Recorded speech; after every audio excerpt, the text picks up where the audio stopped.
now. See if we got that properly set up. Just give us one moment. Because, you know, it's not the DEFCON 201 stream unless there's delays and audio problems. Let's find out. Okay, so there's a delay there. Once I hear that I'm not a chipmunk, we're going to go through with this. In fact, let me change something within Firefox right now.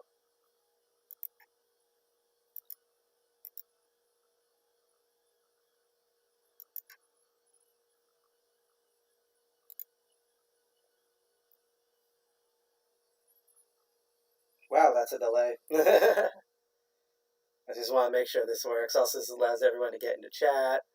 If I sound like a chipmunk, at least it'll be really funny. So, let's do all of that.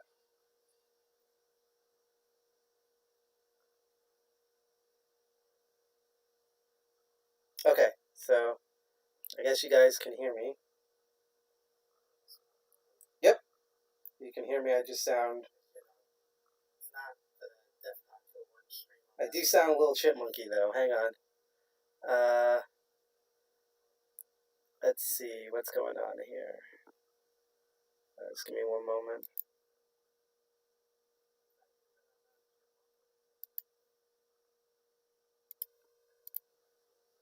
Okay. I don't know if that changed anything, but I'm going to keep going, and if I hear any different changes, we're going to do that. Hi, everybody. This is Side Pocket from DEFCON 201. Dirty Jersey represent. I love this shirt. We got this a while ago. Let's see if I can do this professionally. Which way does my shirt go? Something like, why don't you stand up, City? Come on, City. Come on. There we go. Yep. Dirty Jersey represent. See, we're professional.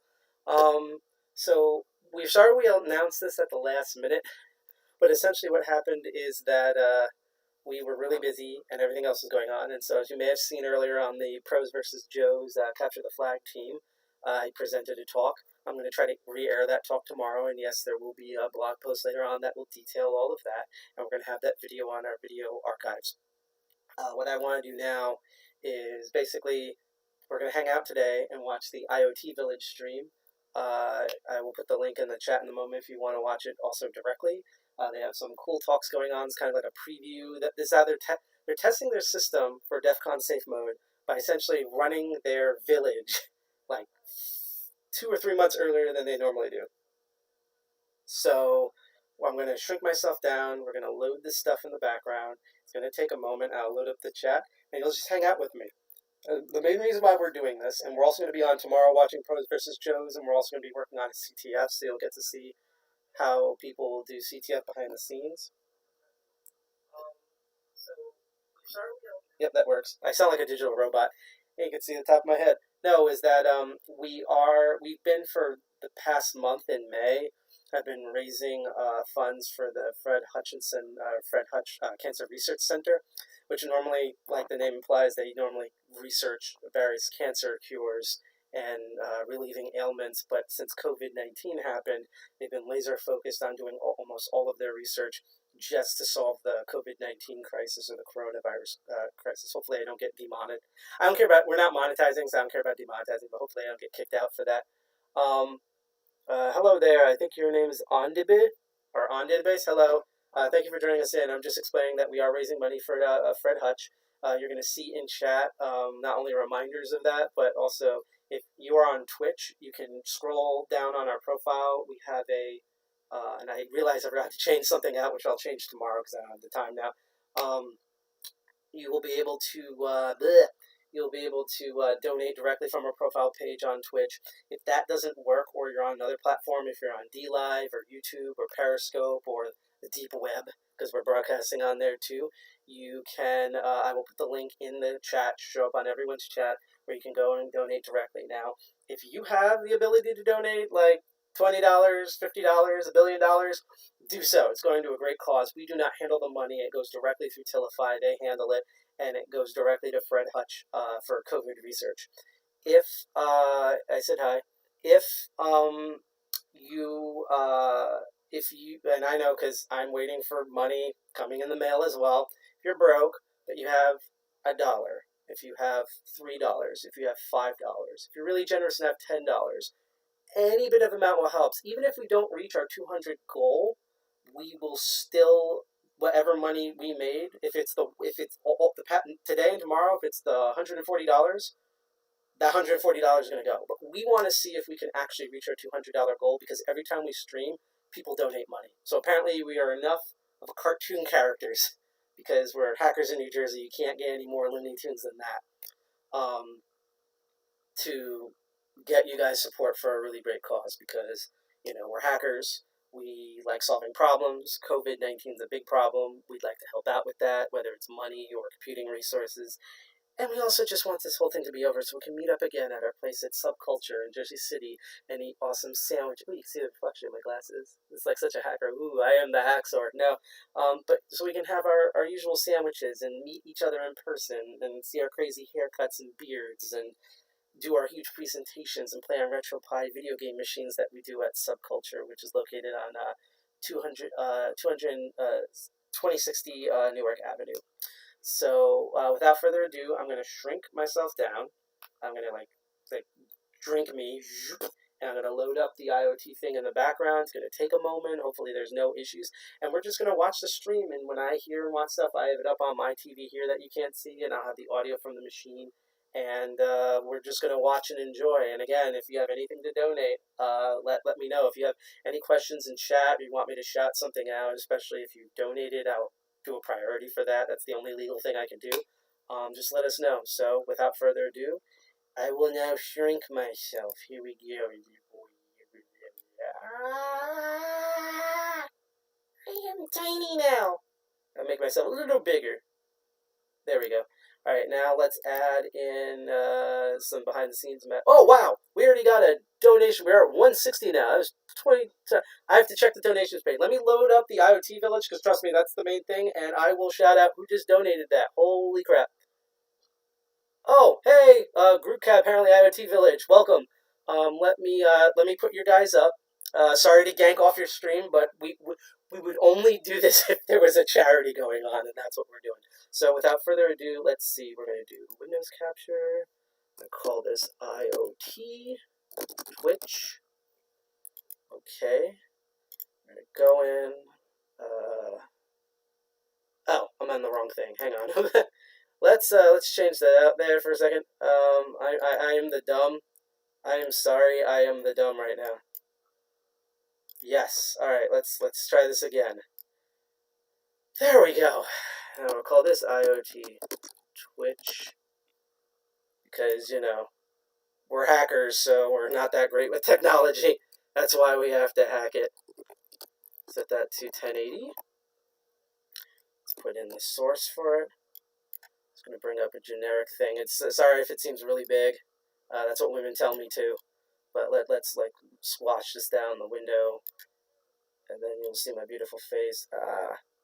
Now the weird thing is, last time I did this went full screen. So I don't know why it stopped like 10 years ago, and you have all those PDF readers. One more time. See, you donated money to watch me screw up, because it's DEFCON 201. Self-torture makes you smart. I was in the right thing. Let's call this IoT. Oh, shut up, Windows. And don't make fun of me for using Windows. It's the only thing that runs OBS properly. So, like, no, I tried. No amount of hacking will make OBS work properly in the village. So, how did I do this before? Oh, I know what I did. Hang on. So I am in the right thing. I'm going to do another. I don't know if I can make this separate. I might have to redo some things here. But we're going to try this. I had it right before. I don't know why I'm this level of stupid right now. So we're going to go back. I'm going to put this in. No, that's not.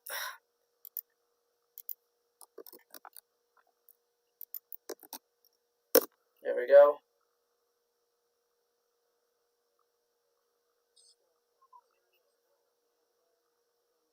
You can hear the audio now.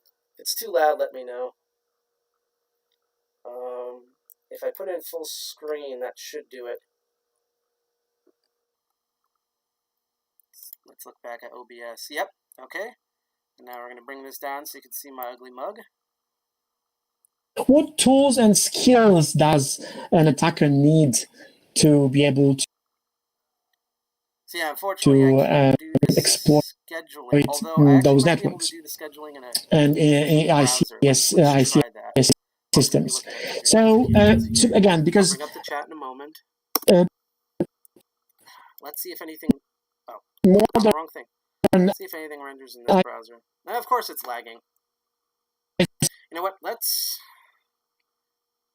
I'm going to be lagging this. yes, and SCADA systems, they are more and more efficient CPIP. So surprisingly, you should not be necessarily too much even specialized in this thing. So you can play, if you're good with infrastructure security, you can start playing with security of industrial systems. You need to have tools for network sniffing, traffic analysis, reverse engineering, or connecting to ICS systems actually to connect, deal with wires, to sniff on signals on the wires, etc., etc. And yes, enough time and curiosity surely would help. I want to tell you about a very interesting example of how we hacked something called FPSO. There's a question. I don't know if you're familiar with Windows capture, I think, might do it. Yeah. And again, if it lags too much, there's an alternate way. Yeah, it's not going to work. Damn it. Okay. Yes, FPSO is a massive. Let's try something else. I think I'm going to go with my original method. It might be a little small. That's also what she said. But it's called floating production storage and offloading system. So it's something which is used by offshore oil and gas industry. This is weird.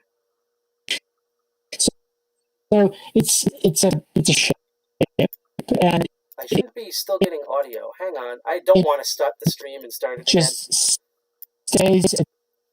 I feel like we're in some weird hell right now. Hang on here. No, that's not what ICS system actually to connect, to deal with wires, to sniff on the signals on the wires, etc., etc. And yes, enough time and curiosity surely would help. I want to tell you about a very interesting example of how we hacked something called FPSO. I don't know if you're familiar with what FPSO is. FPSO is a massive, huge vessel. It's called floating production storage and offloading system. So it's something which is used by offshore oil and gas industry. So it's a ship, and it just stays. It floats near the offshore drilling platform, for example. First of all, talk a bit about and chemical air gap server, and also so that's HMI and even pre-processed directly on FPSO, right? So HMI server was located in a heavily protected area. It's like the cabinet with finger-thick metal, probably this is how able to withstand your nuclear blast. So you can't get there. Once it's there, it's there. But from there, there are thousands of connection lines and to PLCs, and those PLCs are controlling this very complex drilling and oil processing machinery. It's hundreds of processes controlled by this system. The only way to connect and to interact with HMI server was over fiber optic KVM. And on the other side, so like the FPSO control room, you can have the obviously the KVM box. You have a screen, keyboard, and mouse, and that's it. Nothing else. And physically, FPSO control room and the HMI server were located in completely different places in the vessel. Hundreds of so we tried to play a bit with this HMI server over KVM, and we immediately identified that this is Windows 7 installed there. It is unpatched, and there is no AV, which is fantastic. HMI is supposed to be working as a kiosk with no access to the operating system, but we were able to overcome it literally in 5 minutes. So we found two things there that helped us to exploit the thing quite easily. So first one called notepad.exe, and second one called certutil.exe. Anyone knows what certutil is? So certutil is a tiny tool, tiny executable, which is part of default installation pretty much of every Windows server or workstation. And this is just a small tool used to deal with certificates. You can convert them to different forms, you can install, uninstall, etc. Important is for us that this little tool can do a very important thing. It can convert an executable to a base64 encoded text file and vice versa, to convert base64 encoded text file to a normal executable binary. That's exactly what we need. Because the same thing is on our machine, on the hacker's machine, and also on the HMI server. We also use something called Bash Bunny, so probably everyone knows Bash Bunny. And in our case, we were using it as almost like a keyboard on steroids, I would call it. So we use it instead of the whitelisted keyboard. So we couldn't use any keyboard stick to the KVM because the device IDs were whitelisted. So we had to program correctly Bash Bunny so we can mimic exactly the exact USB device, and it was Dell keyboard with specific UID. So how we managed to transfer the potentially malicious binary or our tools to the HMI server? So let's start from the actions on the attacker's computer. So we have the binary file we want to transfer. We use a certutil executable and we convert it to the base64 encoded file. You can see it on the screen. So just normal text file. You can open it with Notepad.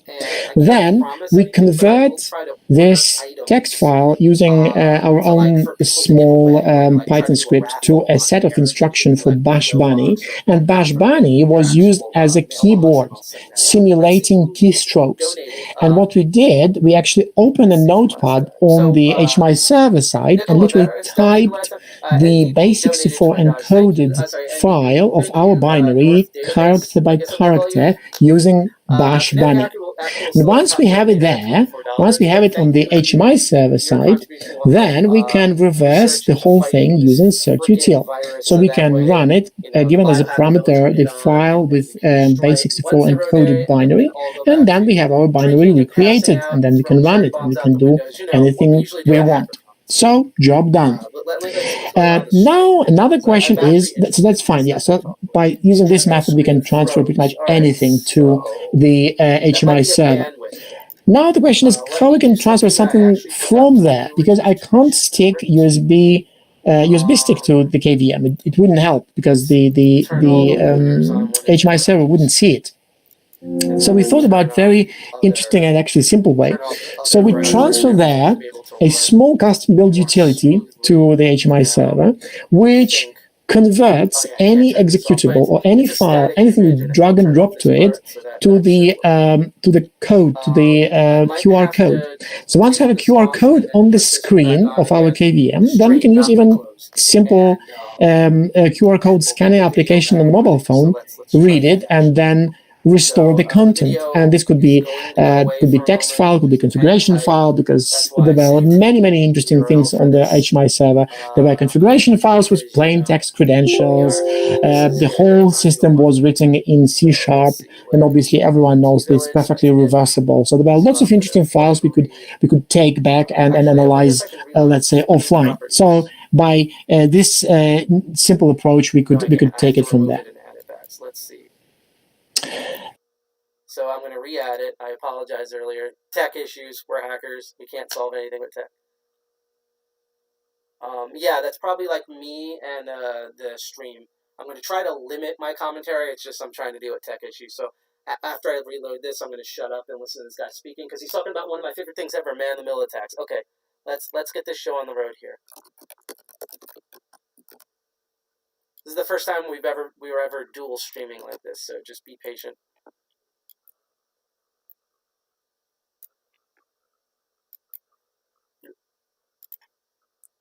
Point of view, there is a constant stream of information. You can't stop it. And if the wrong value is in the wrong place in PLC, then the system will automatically execute shutdown because it might be just like emergency shutdown. So it's quite interesting thing, because what we can do now, because we can use typical ARP spoofing, so we can send ARP messages to the network and reassociate IP addresses of HMI and PLC with MAC address of the network card of an attacker. And now it says from now on, this IP address is associated with my MAC, and also the other IP address is also associated with my MAC. And if the router is simple, there is no any protection there, well, the devices say, yeah, that's fine if you say so. So from now on, the whole traffic goes through you. And once it goes through you, obviously you can do whatever you like, right? So once we have full control over the network traffic, we can not only sniff and passively collect all sensitive information about what is going on in real time, we can also tamper this information. We can, for example, not only read registers from PLCs, we can also write information to it. And again, this is quite important because we can simulate or trigger emergency shutdown of the system by, I don't know, sending some insanely high pressure level, which is just a normal value, just a numeric value, sent to the right cell or to the right register in the PLC. Another way to play with the man-in-the-middle attack is to attack an NTP server. As I said, on the ship we have many devices, and again, this whole machinery is insanely complex, and many things and many sensors and actuators. First of all, they are orchestrated with precision up to a second, and obviously this requires for hundreds of devices to have exact and correct timestamp to be provided. So if difference is higher than, I don't know, some certain threshold, like a couple of seconds, then the again, system say that something is wrong, and the only thing it would do is just do emergency shutdown. So by playing a man-in-the-middle in this case, so we can introduce the incorrect source of information. The correct source of information obviously is a satellite. It comes to the GPS receiver, which is something called stratum. So stratum is like level of trust, right? So the level of trust. The satellite is the stratum 0, so the ultimate time source, and then the highest in the hierarchy is stratum 1. So it's this GPS on the ship. And all the other devices are lower. So if we introduce any other source of reference time information, and this time information would be different, let's say an hour different, or even a couple of minutes different, then routers would detect it, and the whole protocol is built the way it will just put this to the blacklist. It says, this you're just saying really rubbish, right?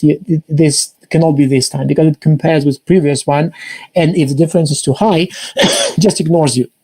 So we thought, okay, so still, can we exploit it or not? And we found the solution. So instead of giving completely random and insane time values, we can take the existing time value and increase it a bit, just let's say to 1 second, or let's say, for the sake of this example, to 3 seconds. And this means that we are still in this window of acceptance by the hardware. And what we can do now, we can increase it a bit again. So the difference to the previous value is 3 seconds, but to the real time is bigger. It's 5 seconds now. So we're still in this window of acceptance, and you can very gradually and slowly drift time from the real one to the value we really want. And by this, we can, again, reach the same situation. In a certain segment of the network, we can create a deviation from the real time, and the system will stop working. That was a practical experience with hacking ICS. So now let's think about how we can improve security of ICS. That's quite interesting thing, because I would probably recommend starting from changing your mindset, because thinking about this, we ask some guys to come and do some tests and that will be enough. It's a bad idea. Because security is a process, right? It's not one-time event.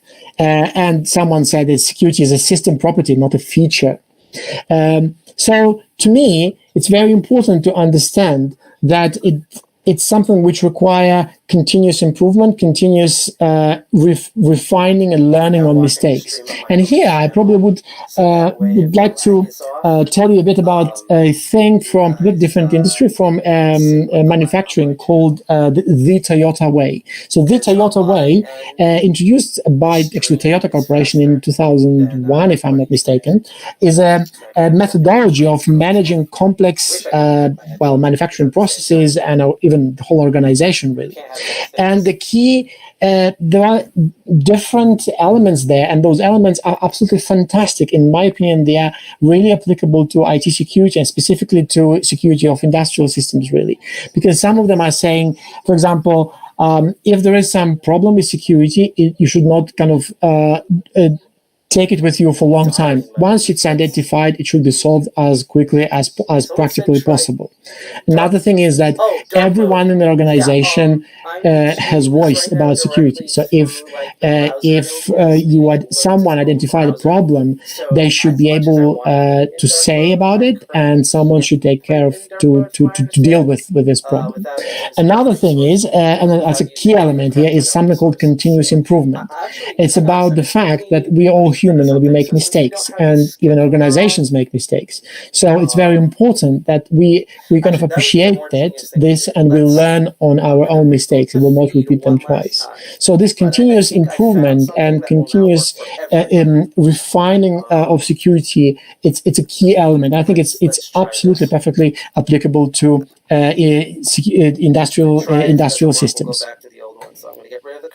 Obviously, I probably should also say a bit about defense in depth, and I thought it would be easy to illustrate it as a slices of Swiss cheese, right? So we have different protection layers, and none of those layers is ideal, right? All of them have holes, right? And attacks and hackers might actually penetrate those holes. But the more layers we have, the more secure we are, because at certain layer, probably the attack will be stopped or slowed down enough to just discourage the attacker. So that's a quite good way to protect our precious industrial systems. We're going to try this. Oh boy, this is going to be a whole thing, so just give me a minute and the feed will be back. I just realized something here. So, oh boy, this is going to be fun. I love doing complicated things in order to get something to work, and then if it doesn't work, I'm like, well, at least I tried. So we're gonna jump through a bunch of hoops here, and I'm gonna get you guys a better looking view stream if I can. So I'm also worried because I think the reason why I did the previous one is because the screen wouldn't crash. But we're gonna attempt to try this here. So I just want to double check. Yep, you guys can't see anything because I'm about to do a bunch of like passwordy stuff. So let's open up some things here. Back up. For the guys, people who are tuning in right now, the stream's going to resume. I just want to try a different technique to see if I can make the stream better. And if not, we will go back to the old way it was working. Because I'm all about trying new things if I can make something better. Wow, this is making this lag. Alright. I might shut off the other browser. That's something I might have to do.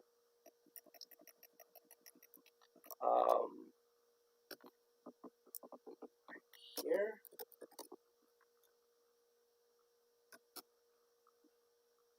Either my stream froze or I'm fuzzy. Something happened. Oh, it's major lagging right now. Again, we're gonna try this. Yeah, you know what? We're not gonna do this method. Sorry, guys.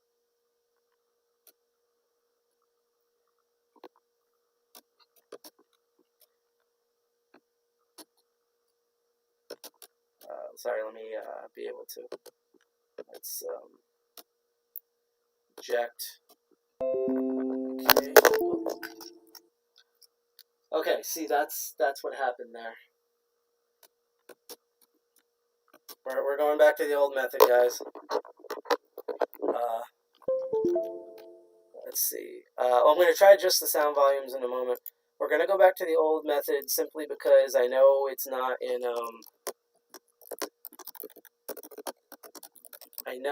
it's not in dark mode, but unfortunately right now due to bandwidth concerns, in order for you guys to get a smooth stream, this is going to be the only method that is guaranteed to work properly. So I apologize in advance. Let's reset this up again. Drag you out. Should be about like that. Oh. Let's make you a little thinner. Okay. Drag you down to here. My face should pop up. Okay, we are actually starting a new thing here. Oh, I should add that thing back in. Let me check sound levels and stuff. All right.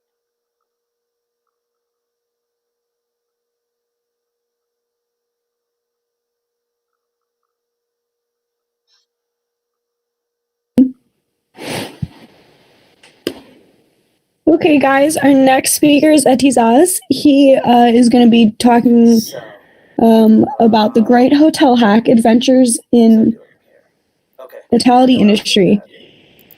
He's a prime board nowadays, hotel opportunities to be targeted. So right now we're going to learn about how we could be at risk at these major hotels like the Marriott. Hi everyone. I hope you all are safe and sound while hearing me out in this current of pandemic situation. First of all, I would like to introduce myself. My name is Etizaz Mohsin and I am currently working as a senior security consultant. Today I am going to present my research entitled The Great Hotel Hack: Adventures in Attacking Hospitality Industry. So let's move forward. Disclaimer first. No hotels were harmed during the making of this presentation, and also please do not try this at home.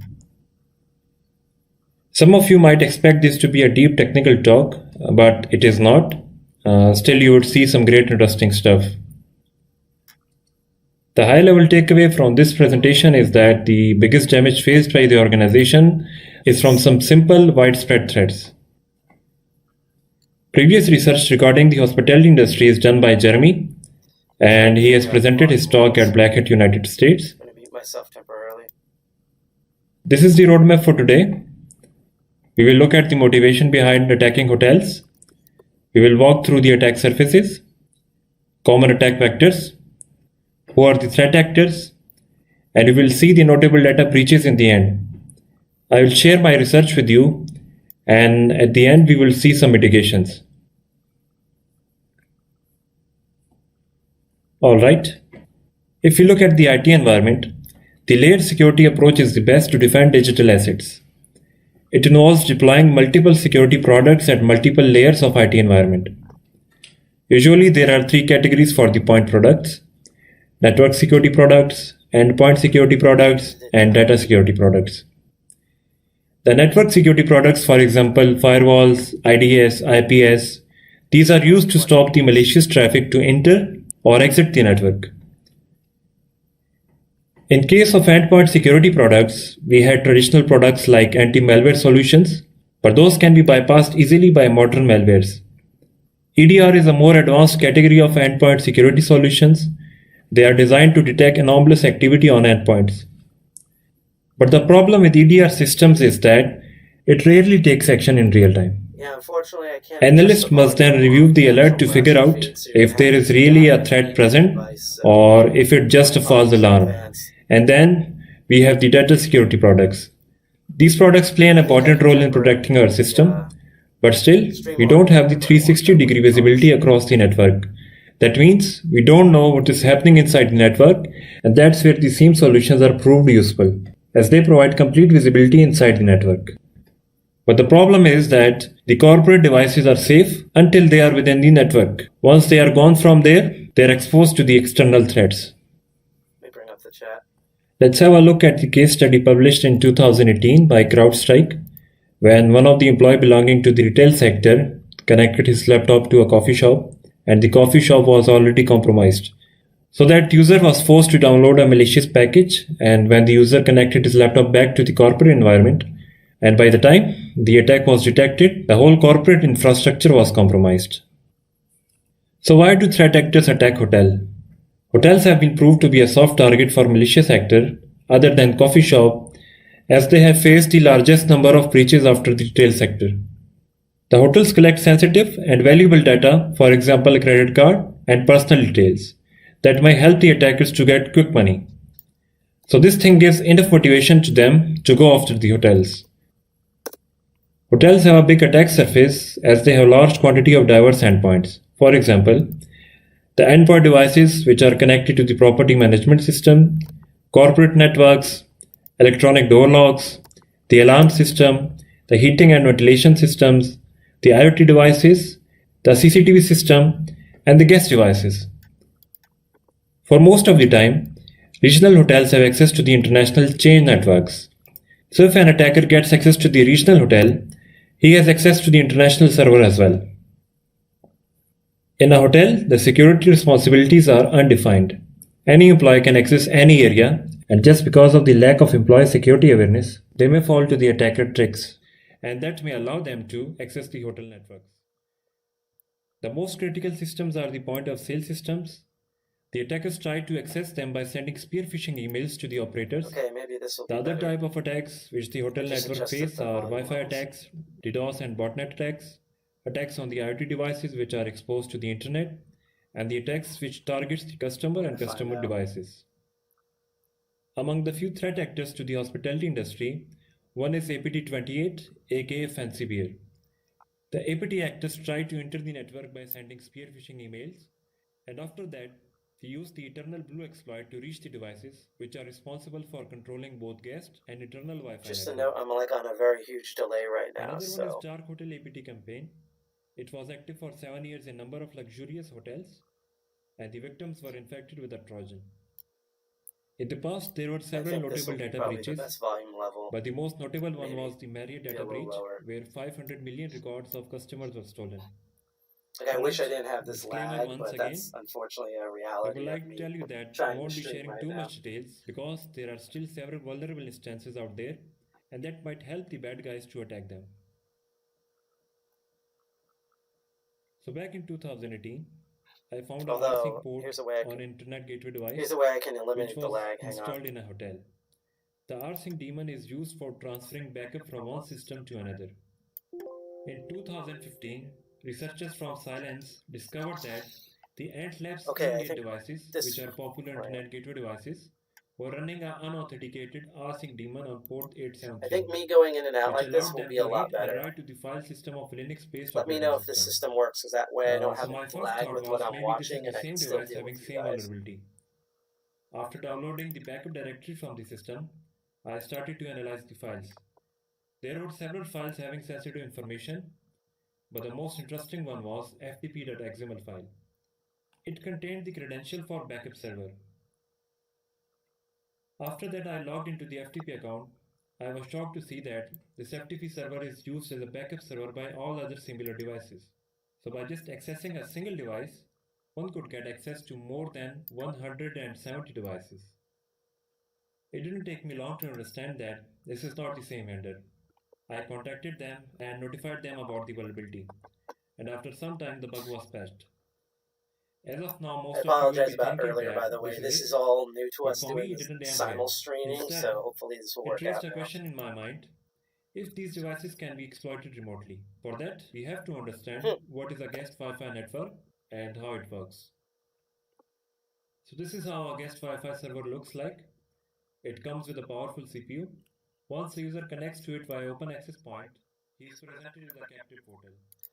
I think it's really funny because we haven't had, like, hotels have been known for, like, really bad security flaws for years. I mean, there's literally a null byte episode of how you can basically sniff someone else's traffic and then use that, you can find someone who's already connected and then spoof their identification, so that way you're automatically logged on. Like, hotels have always just been the worst.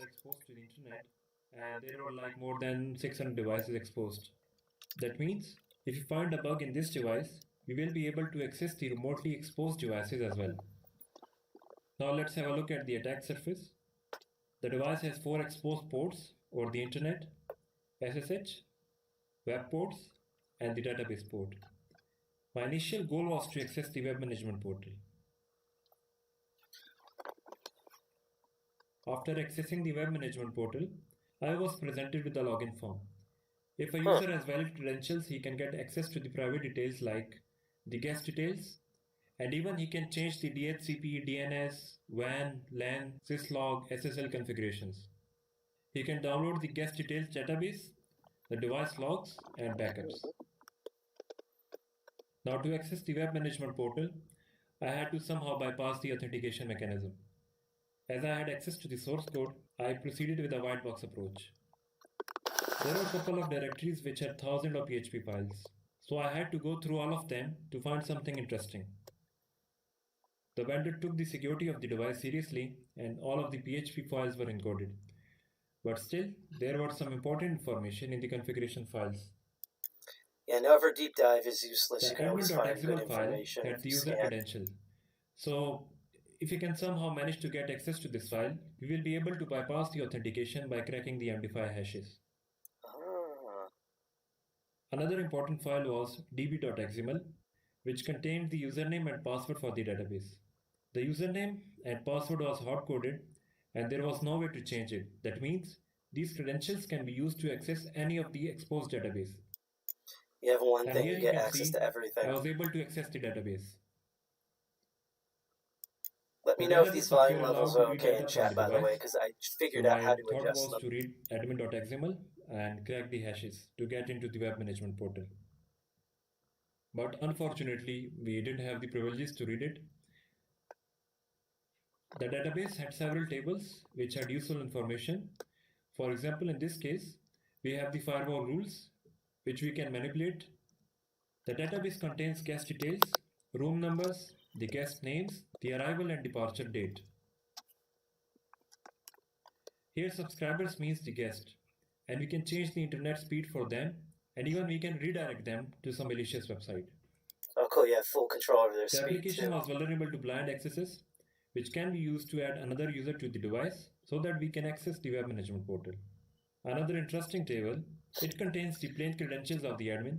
So using amazing this, we can that's access the web 2020 and there's so much plain As we text have still seen out earlier, there. the SSH port on the device is open. So I thought to give it a try and let's see if we can break into the system via SSH. There were 3 valid users, root, and the other 2 had limited shells. I was able to crack the password for the users with limited shells. There were just a few set of commands available for admin users. Why do I have a feeling he's going to do Admin privilege can reboot the escalation system, with this? power of the system, look at the IP address of the device. Another important thing to look here is that the PHP is running with the root privileges. That means if we are able to execute anything in the context of PHP, it will be executed with the root privileges. In the configuration commands category, we can change the device IP address, the subnet, even change the default gateway. The factory command allowed to set the device to default settings. As we saw previously, the DNS command allowed us to change the DNS settings of the machine, and this led to several DNS related attacks. HTTPS downgrade, sniffing the plain credentials, fake DNS, WPAD attacks. We can capture the anti-LM hash. I'm so glad that DNS is being explored now, because I remember N Commander, one of our members, he has a show on us called Hack All N Commander. He used to be the only person I knew that would care about DNS, and now everyone's doing DNS hacks.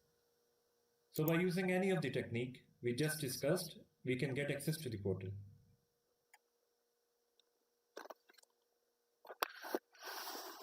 So this is how the interface of the portal is. Through the portal, we can look at the list of active users and their details. Most of the user host names are binding to their MAC addresses. This gives an edge to an attacker to pinpoint the target in the network. Here we can look at the connected devices' IP addresses. Here we can see and change the DHCP configuration. Here we can change the DNS server, which will allow to redirect all the traffic to our rogue DNS server. We can also set the custom DNS entries. For example, I can set IP to facebook.com. We can use GYDNS service to access the device over the internet, even if in the future the IP address of the device is changed.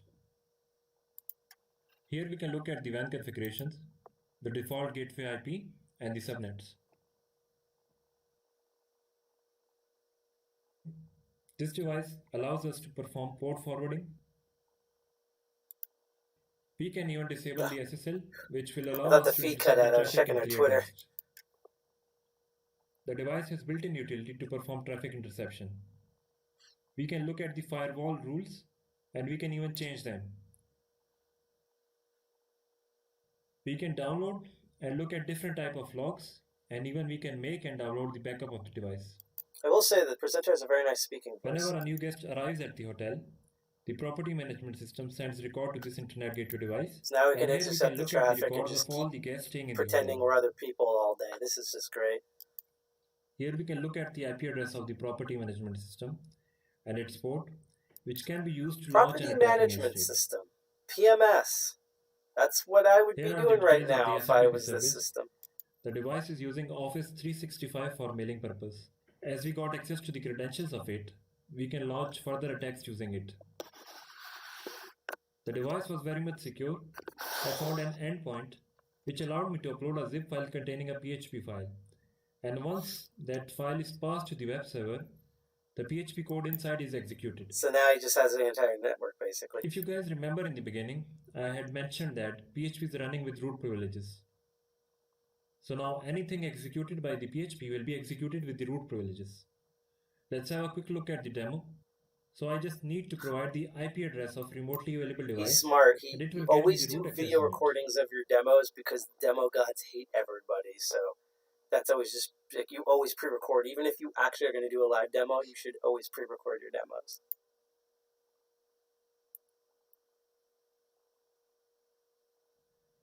As per Shudan, there were like more than 600 devices exposed to the internet, but there might be some other devices which were not exposed to the internet.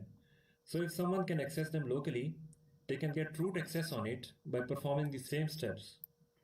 So here I want you guys to think for a few seconds. How ubiquitous is this? You can what damage can be caused if these devices are compromised? You guessed it right. Anything connected to the main device can be compromised. For example, the property management system, corporate network, electronic door locks, alarm system, heating it's funny because back when the movie Hackers came out, we used to joke that, like, why would the fire alarm be connected to the internet? Like, that honestly didn't exist back then. That was good security. And now, thanks to IoT, all the jokes in the movie Hackers are gone because all the crazy crap you could do in that movie, you can now actually do in real life. So it's like, honestly, the movie Hackers was probably like the most future-proof movie I've ever seen because everything in it is now true. It will encrypt your traffic and save your data from getting leaked.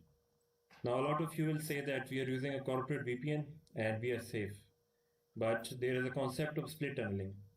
The corporate VPN will only encrypt data related to it and will ignore the remaining traffic. Yeah, that's why you need, if you're doing a VPN, a general purpose VPN, and I always recommend if always use two-factor authentication for all of your accounts. And most importantly, always be aware. Here are some mitigations for the hotel owners. Like any other organization, hotels can deploy best protection products, but it only takes one. They're not going to. They're cheap, and a lot of them are honestly very technology phobic, despite all the entertainment options they offer.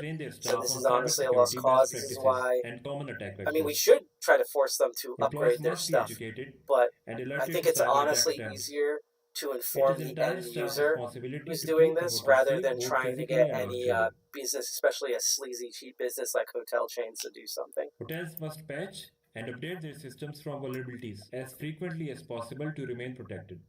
The point of sale systems are the most attackable systems, and this is where the hotels need to direct their utmost attention for patching and updates. Always avoid using default or easy to get passwords on the POS systems.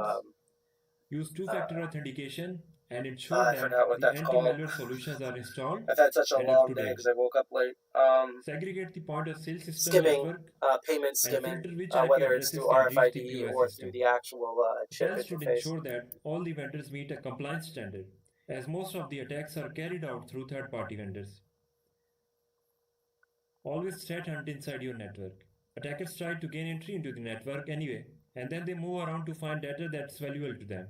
You must monitor your network traffic to identify suspicious activity. Just like you should monitor internally, looking externally can help you identify indications that the organization might be targeted or attacked. For example, monitoring dark web forums can help you identify if any of the employee credentials are leaked so that you can lock down these accounts before a malicious actor can access them. We're good. Every hotel should have an incident response plan to speed up the mitigation process in case if there is a breach. These are the conclusions. Always stay away while traveling and use VPN and 4G hotspot. And Tor. We just saw that the biggest threats are simple, and there are no signs that these attacks will slow down across any industry. So, guys, with this, I'm wrapping up my presentation. This is a corporate presentation when the only piece of social media he offers is a LinkedIn. You can contact me. There's a reason why DEFCON 201 is not on LinkedIn or so take care and, Slack. I will say that was a good presentation. I like what he had to say. It's amazing how when I was younger, when I was like a preteen, hotels were always a big problem. And I'm going to bring up the schedule now. They were always a big problem, and there's still a big problem. I wonder what's going to be up next here. Let's see. Or did they change the schedule? I'm mad that we missed the nuclear power or is that next?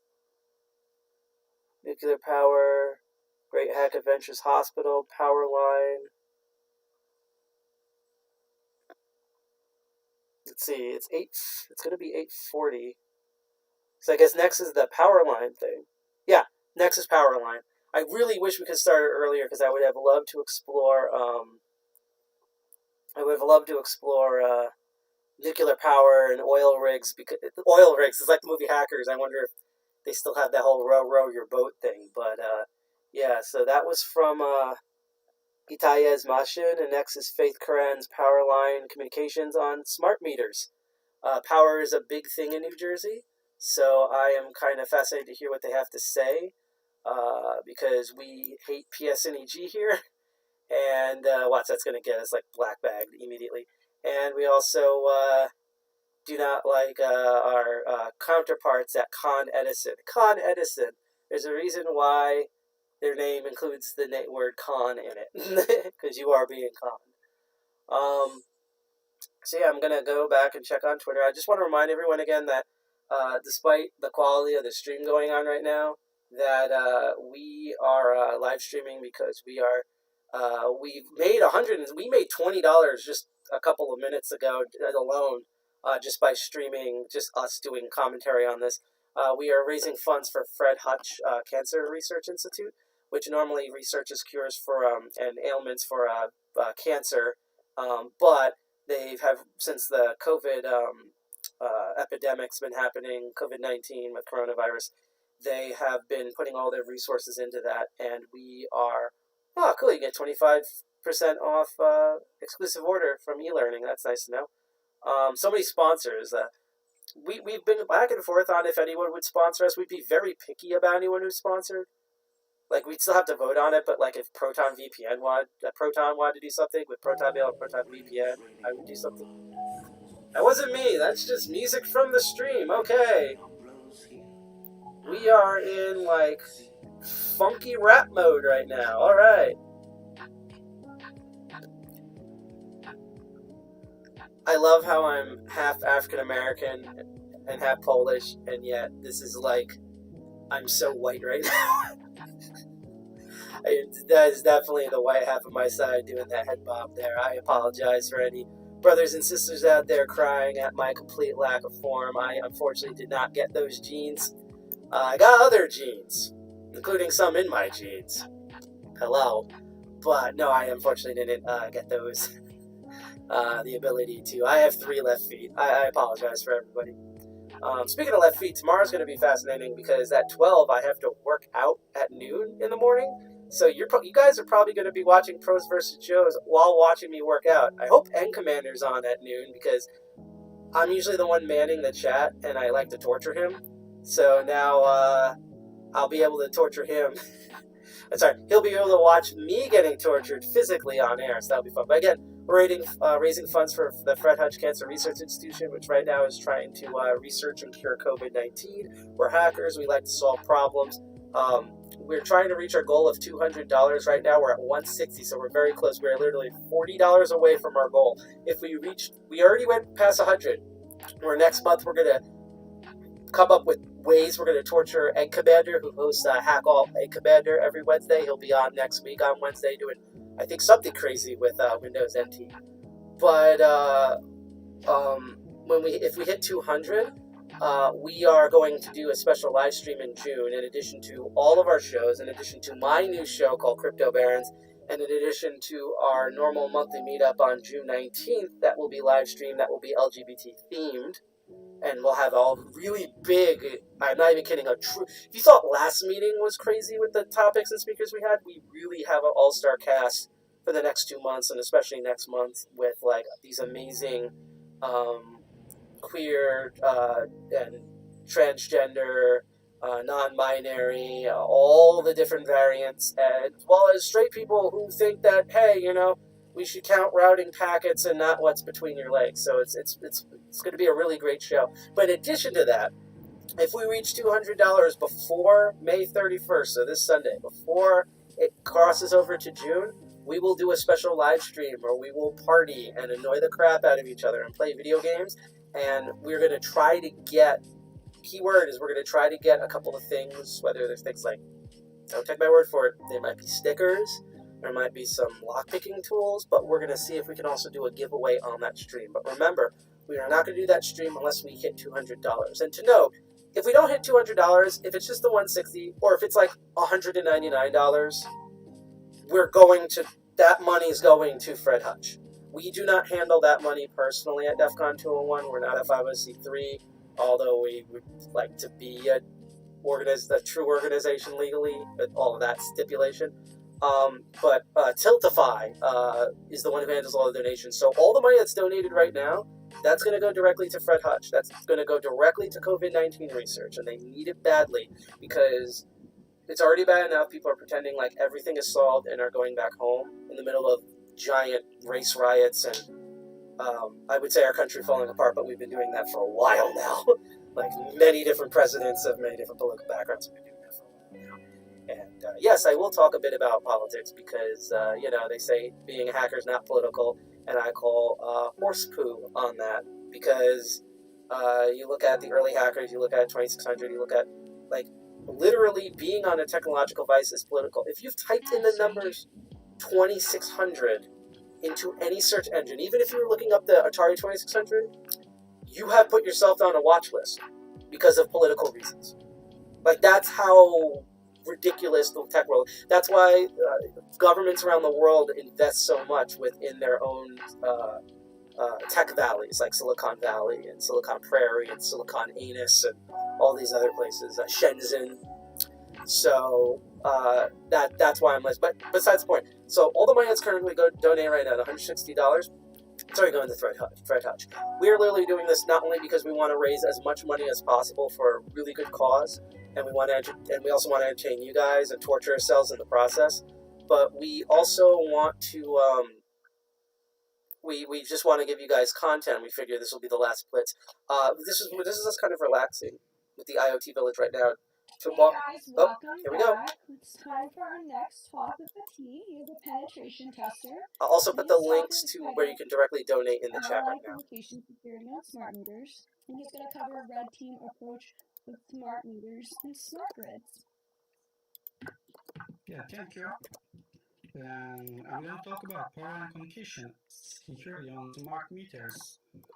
Today, I will explain a team approach on smart meter security and power line communication security as well. Also, if anyone has any comments or questions in So, chat, please free to about me, type. I will answer an anyone's thing IoT right now. penetration tester and team leader at business cybersecurity company located Turkey, and I am also one of the I'm so happy organizer and instructor the Turkey ICS IoT he skills has happy little cybersecurity clouds bootcamp, on his background, because and I'm I really like sick and tired of research new slides things. where it's just And graffiti selecting these plastered the materials corporate for logo everywhere. I mean, educational we have the and DEFCON research 201 logo, purposes but that only. DEFCON 201 is not a company, and you'll only see it So, once or on the side of this live in stream. our It won't be agenda, you won't just first see. I'm I'll not going to start call with any company out. the RSA. You basics won't see or RSA on smart every grids single and slide, so smart I meter appreciate that system he chose a nice and theme here. data communication in smart meter, smart grids, and I'll explain the theoretically power line communication and security, and we'll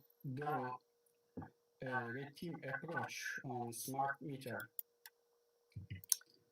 So, I'm not going to pause the stream, but I will be smart right grids? back because And I have to go to smart little boy's grid room. So is just an I'm going to miss a short chunk electricity of it, but network based my on ugly digital mug will be back technology shortly. that So hang on. used to Gotta go pee. supply electricity to consumer via two-way communication. Actually, the key feature is two-way communication in a smart grid system. And smart grid allows for monitoring and analyzes control and communication within the supply chain to help improve the efficiency, reduce energy consumption and cost, and maximize the transparency and reliability of the energy supply. And the smart grids was introduced with the aim of overcoming the weaknesses of conventional grids. And many governments, as you know, institutions around the world have been encouraging the use of smart grids to control and deal with global warming or energy resilience and energy independence scenarios. So, actual smart grid is an extended form of analog technology. It also includes for controlling to use appliances and by employing two-way communication. And smart grid devices transmit information in a such way that enables ordinary users or operators and automated devices to quickly respond to changes in smart grid condition system. The entire smart grid is automated for tracking the electricity consumption all location.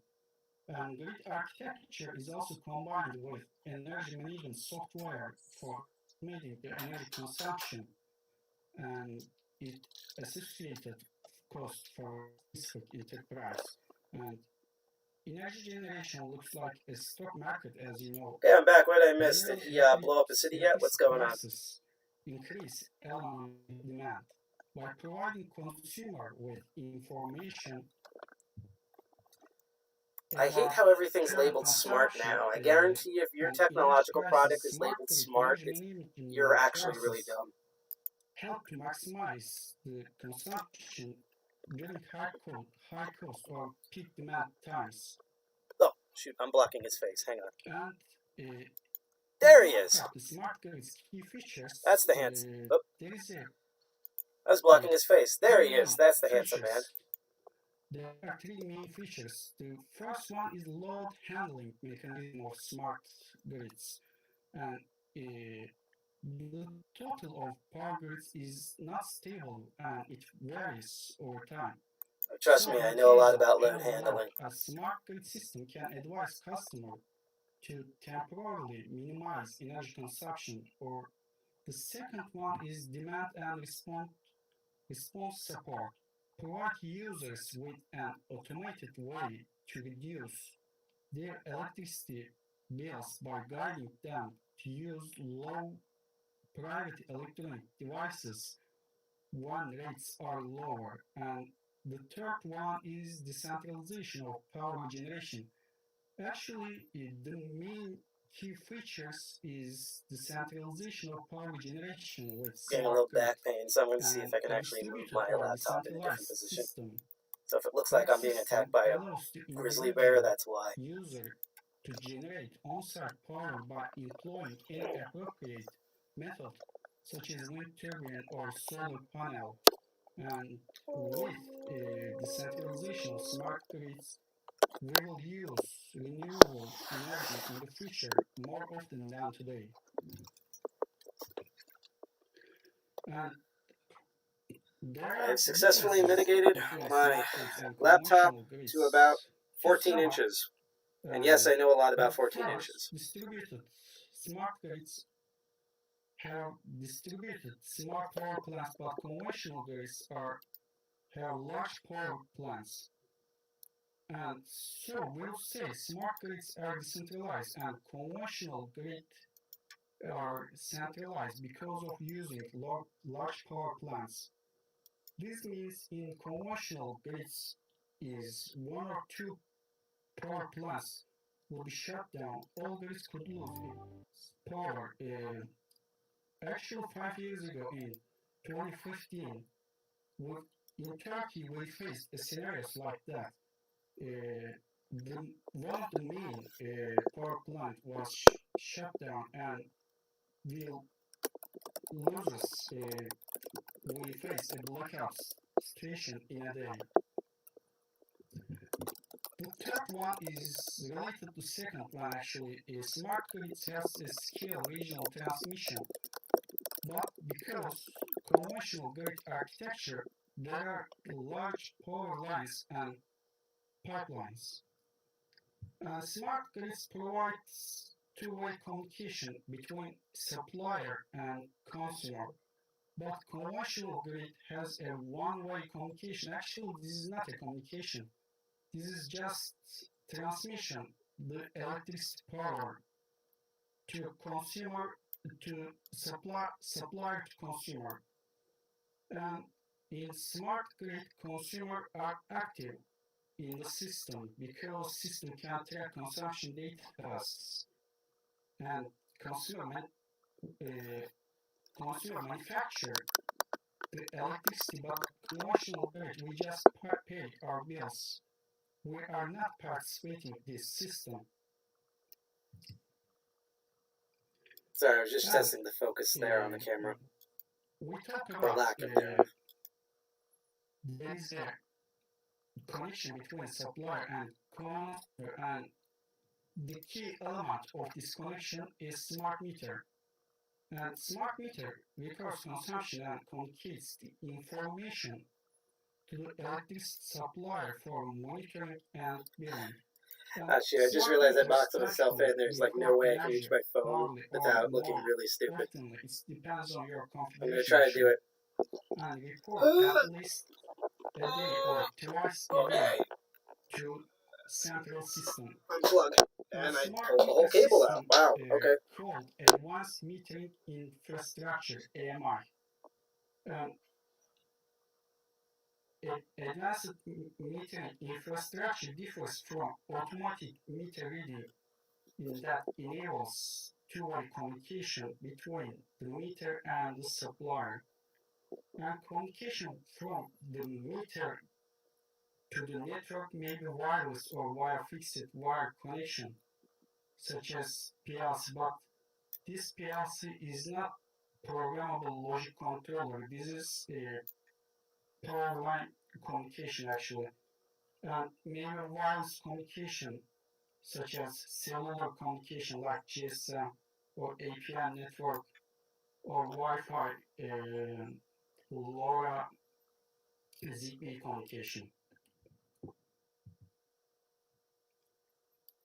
And with smart meter, actually, smart meter have more advanced feature than conventional meters, such as you can detect the electricity theft with smart meter because you can monitor the full system and analyze and consumption data.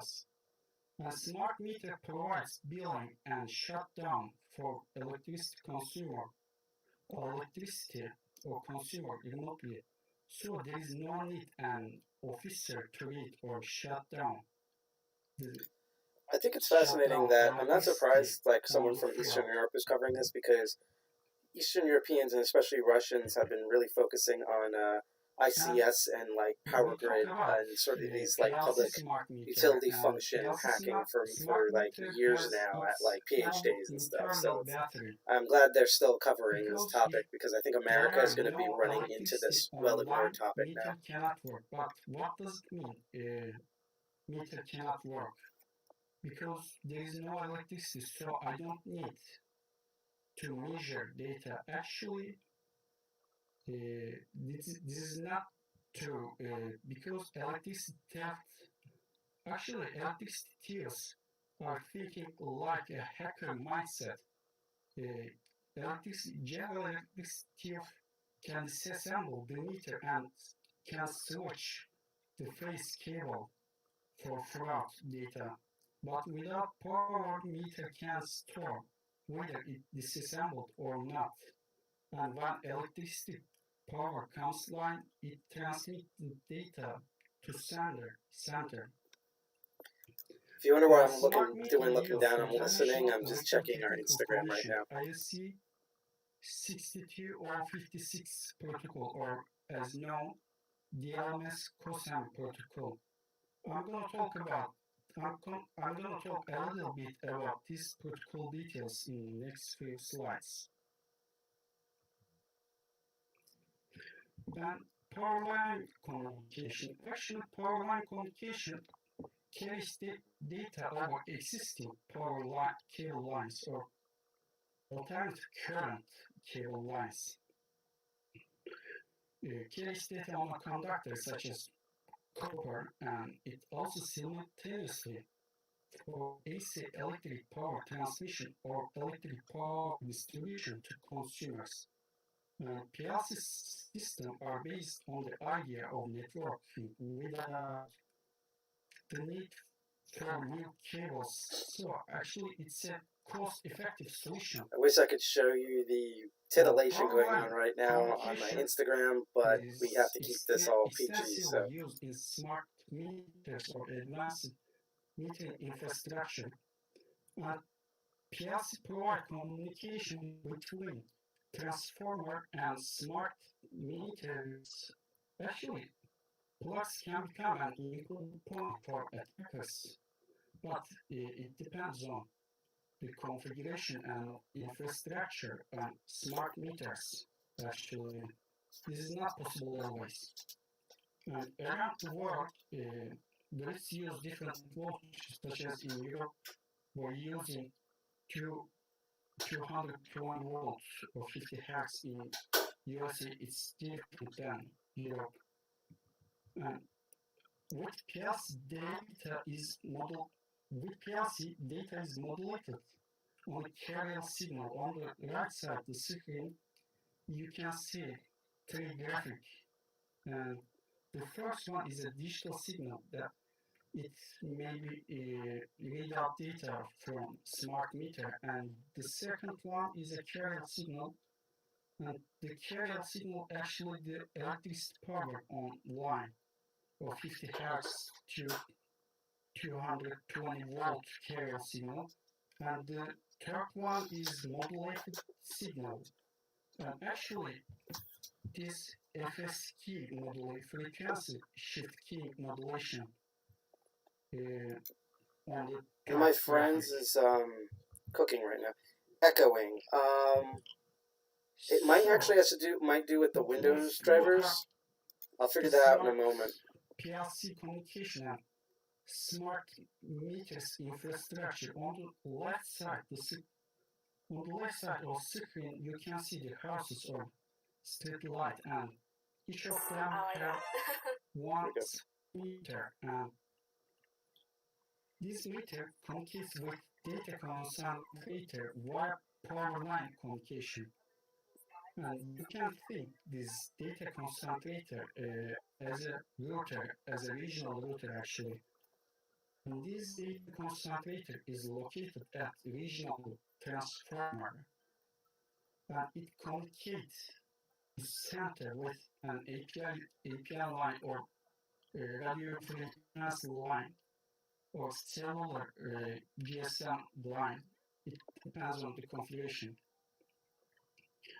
According to manufacturer, one data concentrator can Okay, I'm done with the phone manage for now. up to 2,000 Let smart me figure out meters, what's and on going their on when you side, say there echoing. are Let backup me double system, check. backend So, system, yeah, I'm done or with the back phone. I office was done with the systems phone, for but I'm going to check what monitoring you guys and mean when you say it's controlling echoing. smart meters. So let's find out.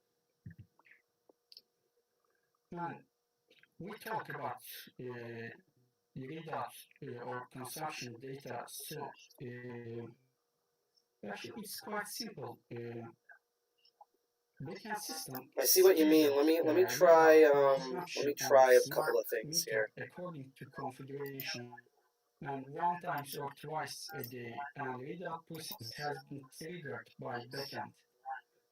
So the request came to data concentrator via APN or radio I just frequency changed something. line. We're going to see if that works. So APN and data concentrator Just broadcast a the frame feed on on my power end is line. slow, so you have to And give it a minute could you before I can send check your it. readout data for smart meter ID1? And smart meter received this data. Actually, all of these smart meter received this frame, but only smart meter ID1 replied. And smart meter ID1, hey, here I am, and this is my readout data, and this data came the data concentrator, and it transferred via APN or radio line to backend system. And actually, process is so simple, and all of processes are like that. And we talk about Okay, that the solved it. shutdown I had two smart meter audio streams going by remotely, and accident because I actually realized I'm it's not quite recording data, so I similar don't need it. So this should work. like Sorry about that. Again, readout we've never data. done this dual Data stream sort of thing, so concentrator we're still gave learning all order of this. for ID3 and shut down your electricity. And these data came to data concentrator, and data concentrator broadcast a frame to power line. And smart meter ID3 shut down the signal and replied to backend Unless system. Okay, anyone has any I shut questions in down chat, I'm going to update our the Twitter for a bit, and I'll be electricity right back. on I'm still listening to this. This is really me. fascinating. Why are our power grids connected over the internet? I have no And idea, actually, but, you know, where is the exploits. attack surface of that? Between the smart meter and data concentrator, we can sniff, intercept, and replay the traffic. And but there are many challenges in between smart meter and data concentrator, because there is a AES encryption, and you have to deal with the modulation, and general manufacturer are using their patented modulation system, so you cannot demodulate the signal from line so easily because there is no document about it. Actually, I used for smart meters to demodulate and encrypt data on power line, because smart meter has a component for to do it. And actually, I didn't use any additional hardware for this, for send readouts, fraud readout data from meter, or send fraud shutdown or fake shutdown frames to other smart meters, because the communication All right, is time to send this to broadcast myself. communication like ARP protocol, ARP protocol. And I use, in our case, I use the UART communication between MCU and the chip that the modulated signal, or an AES encryption signal. So I use the UART communication between of that, and I manipulate the data on this UART communication. posting that photo into our own private Keybase. If you ever show up to a meeting, and we're going to see if we can somehow do this virtually as well, but we have our own Keybase that we have for people who show up for meetings. You just have to show up once, and we add you to it until you do something stupid, and then we unadd you. And a lot of times I abuse Keybase to send photos that we use on chat on our social media on our desktop. So you don't need to do brute force it. And actually, I captured this frame in hex format, but I converted it to ASCII for reading. And this ID is unique in smart meter and being assigned in manufacturing trace. And there is an OBIS code, and in that 9674 OBIS code for shutdown signal. Now to share this to the desktop. It defines at DLMS code and for shutdown signal OBIS code. Just to know of my situation right now, I am currently in my room. Is cool. I wish I could set up in there. Unfortunately, the direct cable doesn't reach long enough. I'm right now in a hot as balls of cereal. Let's put it that way. In the living room, where there's no air conditioning. I have all the lights on me. And also, because I'm running OBS and 8 million other things, that despite all of my resources balanced out, I couldn't fry an egg on this thing because it's a ThinkPad, it won't let it, but it is shooting out some nice warm air. Like, if it was like 40 degrees outside, I could probably warm up my hands like this, or like dry my hands off. If like using it as like one of those like hot air dry hand machines that you have at men's restrooms. Remember men's restrooms before COVID? I completely forgot. Watch, we're gonna go back and all the men's restrooms will be clean and all the women's restrooms will not smell like cigarettes anymore. So that would be fun. Is possible theoretically, but it's not possible practically because there are too much challenges to do it. Because I'm going to do this talk about how you can code power line systems and how possible it is, and then tell you it's not possible. That's such an Eastern European thing. It's like, you did a good thing, but I'm not proud of you. That reminds me of the Polish side of my family very much. 5 volts or 3 volts. Although, like, seriously, I love the Polish side of my family. They're actually really awesome, nice people. While I was testing meter, 1 meter exploded in my hand because of short circuit, but it didn't hurt me. I'm still alive. His hand exploded. Apparently, his hand exploded.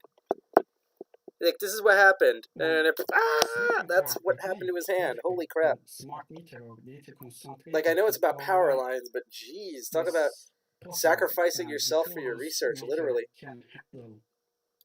Demodulation and encryption, and it's a simple way to do it, to use on database. I know you're called OnDB, but I'm just gonna call you on database. No, yeah, no, thank you. I hope you enjoyed. It's a very well-rounded kit. You basically have every major tool that you need, including some specialties. And I had to reread that because I was like, God, tuxedo for Sparrows. Sparrows doesn't sell like full formal wear. Oh, yeah, sorry, there's things called tuxedo. That's the type of day I've been having. So you're welcome. Enjoy. Again, buy some locks for yourself that you're going to only use to pick, or get a progressive set from either Tool or Lockpick Extreme, and have fun during your isolation. Because I have my kit with me. I'm going to still do it. I might do it on air tomorrow as well.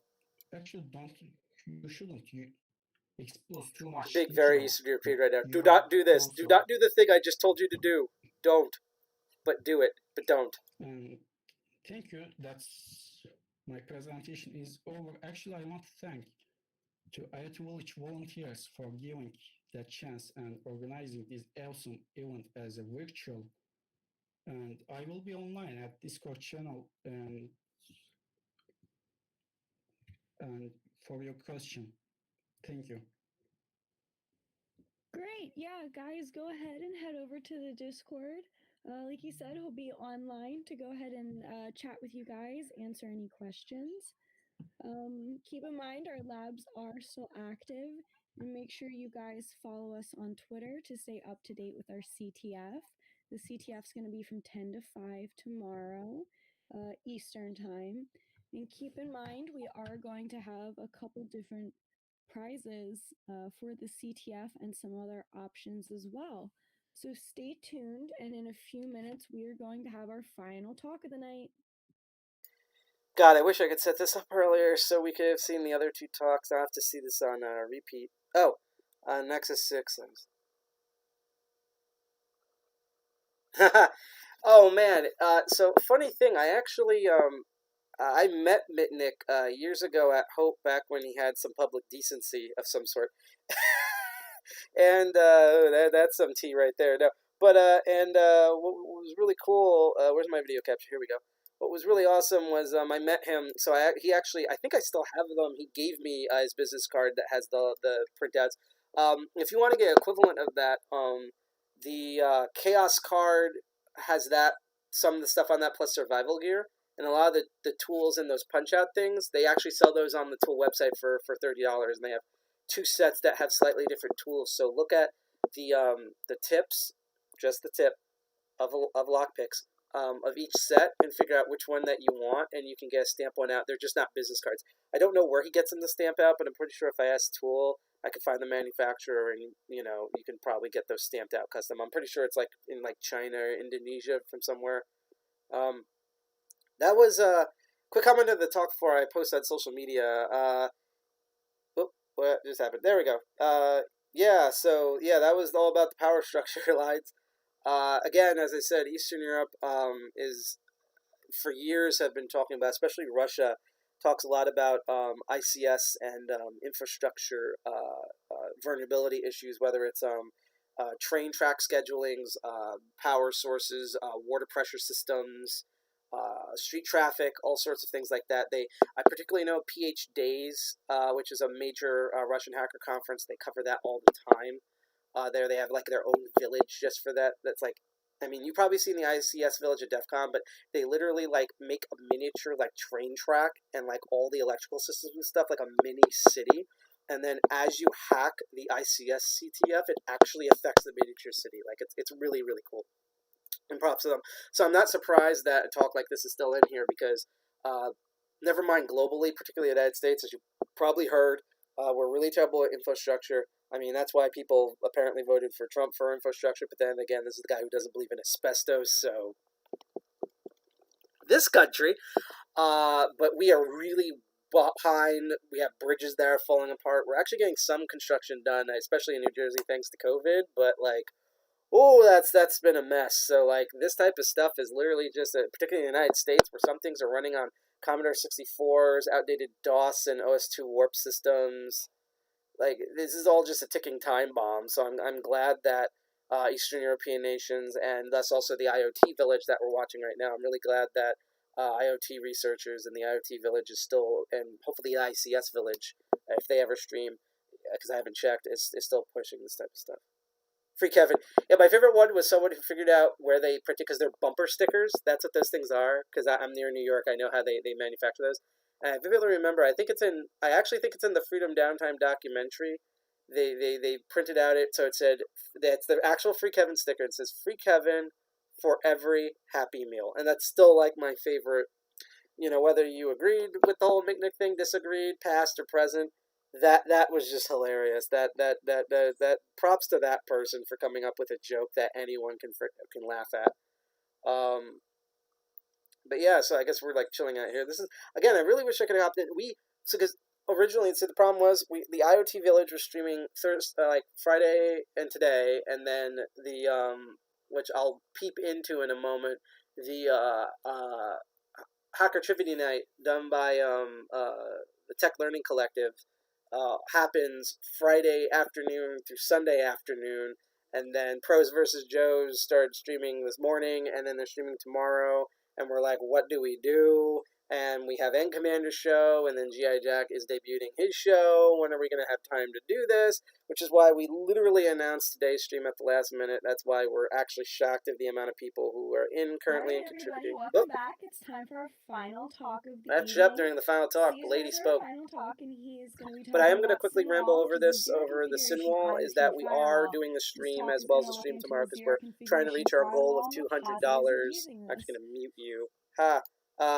We're raising it for Fred Hutch research, which is for COVID-19 research. We are amazed. We actually got some donations today. We're at 160 right now, as you can see on the stream. Our overall goal is $200, and we'd like to see if we can make $200, because if we make $200, we're going to do a special live stream in June just for you guys that will hopefully have some giveaways, and we're going to drink on air and play video games and shenanigans. Imagine like one of our meetings but without the talks, and that's what we're going to have just for you guys. So let's try to get over 200. Regardless, whatever money's in right now, the 160, even if it's $199, that's going to be donated to Fred Hutch. That's handled by Tilify. That's a whole thing. If you're on Twitch right now and you're watching this, you can scroll down to where our profile is, and we actually have a widget there where you can donate directly. You don't have to donate $20, $50, although if you do, thank you. We will read that on air. The current donation, top donation, is $24 by Kinetic Actual a couple of episodes ago. But we... if you only have $1, $3, $5, because I know I'm broke too. We're any amount of money, that's all going to COVID COVID-19 coronavirus research. So thank you for all who currently donated. We're actually going to read all the donations at our next meeting of who donated and everything to thank them regardless. And now I'm going to unmute this, and we're going to get back to the talk. So, and I will post, by the way, if you're in another stream, if you're in DLive or YouTube or Periscope, I'm going to post the link in chat with our bot where you can donate directly. So let's find out about Sin, because we're not in Vegas, so we're going to do the other great source of Sin, which is online, baby. ClearNet. Today, he's as well working in Sonic Lab, and he's another security and communication passionate working in the same company. He's looking at me for sure from somewhere in the world, but he's not here with me visiting. So let's start immediately with the presentation. Okay, we all know that the IoT security is an issue. So we know that we may face IoT security being an issue is like Chris Christie being slightly overweight. That's the understatement of the century. Usually IoT devices are out of a central control with lower hardware profile and so on. So it's not easy to secure them, and it's not easy to update them because they scale in terms of numbers and so on. So it's something difficult to try to secure them. And one of the points could be try to secure them in a firewall-like method. So let's put it this way. We know that 99% of the attacks of an IoT device are coming from external because they are not user devices, but they are usually connected by external services. And a firewall could be an answer, but it's not obviously viable because for the structure itself, an IoT device, you cannot put a firewall in front of each device. So we may have to think about alternatives about this. VPNs could be a valid answer to create enclaves, but it could be hardware demanding, difficult to set up and maintain. And also there is one great point about this, which is what I call the microwatt battle, because right now the IoT battlefield is not in CPU power, because more or less CPU of IoT devices have plenty of power. They can handle encryption and everything we need. The point is the power drain of these activities. That means that we should avoid to duplicate the duties, and we should avoid to duplicate, for example, encryption by applying it 2 times, for example, with SSH and then a VPN, or with HTTPS and then a VPN, and so on. And also, in this microwatt battle, we may face some trade-offs between optimal security, speed, performance, and energy consumption. So we have to take into consideration all these things before and when we try to think about a solution in these terms. So, can we make IoT invisible? I'm saying maybe. Okay, what I'm saying here is that security through obscurity is not by any means a good way to approach security. We all know that. So we are sure that we have to secure devices by applying patch, by having a process. Okay, hiding besides crazy configurations. So maybe he's going to offer a streamlined utility. Let's find out. With low effort. And so when can we try to hide these IoT devices, for example, by from a simple shot and scan or something like that? You know how much I dehydrate if you see my previous streams. Oh shoot, I'm blocking the guy's face again. I am such a hog. Hang on. Or IP services and so on. So I want to have something simple to apply. There's his face. Look at that beautiful mug right there. Him and his orangeness. One-way, one-time password code to enable network access to the device. So there is no prior knowledge required, so I don't need to know which is the IP from which I'm receiving the connection, which is the service or the port I'm trying to connect, and so on. I just need a pre-shared key to deploy to all the devices. This is a kind of peer-to-peer firewalling system, and then I'm going to explain how it works. So that means that when the SYNWAL and the PSK has been deployed, only the device with the proper PSK, so with the proper pre-shared key, will be able to interact. Every other packet will be discarded, and it will be discarded at the very beginning of the connection, making an accessible device. So it's constantly generating one-time use password systems between all the existing devices on the network. To any kind of network. Wouldn't this slow down the network?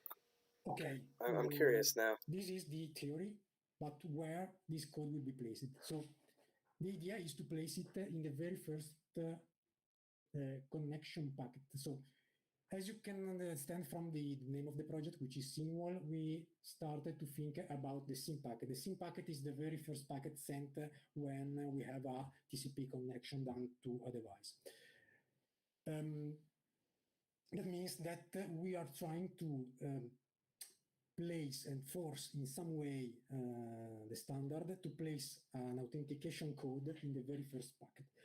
It's not working only for TCP actually, because we started the project with this in mind, but then we also applied the same concept to other protocols such as UDP and so on. So we will see during the presentation that actually the concept is applicable to all the protocols, not just for TCP.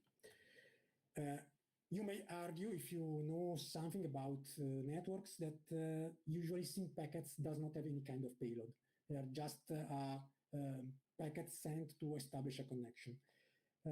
So that means that we are in some way breaking the RFC. No, it's not true, because actually the RFC for the TCP protocol allows the payload in the SYN packet. The only thing that the RFC is saying is that this payload should not be deployed to the application level before the end of the three-way handshake, which is the beginning of the connection. But for our purpose, this is perfectly fine. So we can add some payload to the SYN packet. We are compliant with the standard, and so we can do it without breaking any law. And also there is another point, someone bigger than us, like Google, did something very similar with another protocol, which is called TCP Fast Open, and with the opposite target actually, because they were trying to do something. You see me looking down, I'm looking at DEFCON 201 mail right now, just see if you've got any updates. But the concept was the same, so they were adding a kind of token in the TCP, in the SYN packet. We are doing the same for authentication to block connection.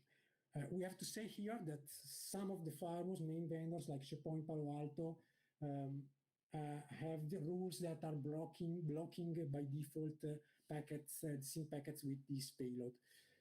But more or less all of them have also the option to allow it, because there is this TCP Fast Open, this RFC request done by Google some years ago. So we have already someone that opened a way for us. So it's not a completely out of standard procedure, this one of placing something in SYN packets. So which are the basic features of this scene wall? So what we will have at the end, it's a kind of zero knowledge firewall, because I don't need to know who will be accessing the device, because I just need to deploy initial configuration with the same PSK to all the devices which are belonging to the same enclave, for example. So and then by default, all these devices in a peer-to-peer fashion are able to communicate between themselves without any other further configuration and anything else to maintain. All the other devices will be blocked. This is interesting because this is normally where people would deploy something like ridiculous, like blockchain, to do this. So I'm kind of fascinated how it's like kind of literally like a Chinese room or a Chinese box setup he has here. This is able to protect also by unpatched, unknown, and zero-day remote exploitable vulnerabilities. We built this with IoT in mind. So we built this on low-profile hardware and trying to be multi-platform. So right now the project works on several architectures. In, for example, Intel, ARM, ARM64, and MIPS works perfectly. It works on different Linux kernels for the time being, from 3 to 5, maybe also for 2. That's something that we still need to check, but in any case, for 3, 4, and 5 version, it works perfectly without any issue. It works on existing protocols, so I don't need to modify anything on my application level. That's something that is placed into the kernel. It's a kernel driver. It's something that modify this TCP/IP stack at the very beginning. So all the applications are just working as before. So SSH and HTTP and MQTT are just working. They even don't know that there is the SYNWAL module under the hood. So it just work as they are. With the proper toolchain, this is virtually portable to any platform. For example, we did it for OpenVRT, for example. So it's possible to install on routers, for example, without any issue. And it works also for UDP. So even if it's called SYNWAL, then we ported also it for the UDP protocol in the same way, with the same concept, exactly the same basic functionality. This may help also to be compliant with industry security standards, and we are also providing some additional and companion software. I like that it's a highlight that UDP will actually work over this system. To deploy it. So we have a kind of SOC server to manage a centralized access from for the various. I wonder if they're using SOC 4 or SOC 5. I'm imagining they're using SOC 5 just because of the pipeline requirements. We also have an Ansible deploying script available to perform massive deployments and so on on several different platforms to make key PSK rotations and so on. So we provided also all these things to make the life easier when you try to deploy the project itself. The project is fully open source, so you can just go on GitHub. I will give you all the details at the end of the presentation. Try to compile it, try on your own platform, try to cross-compile it, try to modify and do whatever you want. So let's now go into the details on how we actually did it. The gory details, now, fatality. The initial implementation is a Linux kernel device driver. So for the gory details, there's a lack of blood on this slide. We are not. We don't want to stop here. This is a concept we would like to port to also other platforms. For example, I don't know about the other talks, but I feel like half the IoT village is concepts. Like, I like concepts, but I'm very much, I like to counterbalance it with like real practical results, even if they're not like perfect. So, I was like really excited, like, oh my god, they like maybe built like a test network with 5 routers, but I guess not. So, okay, hopefully they'll be able to show that off like next year. More than the implementation, specific implementation done on Linux in this case, but it can be done on every single piece of hardware that is supporting it. So what we did, okay, just 1 second, I'm just getting my sip break, take a sip. Club mate here, so nothing can go wrong now. The drink, not the protocol. Okay, so let's move on. How we did it? First of all, we tried to find out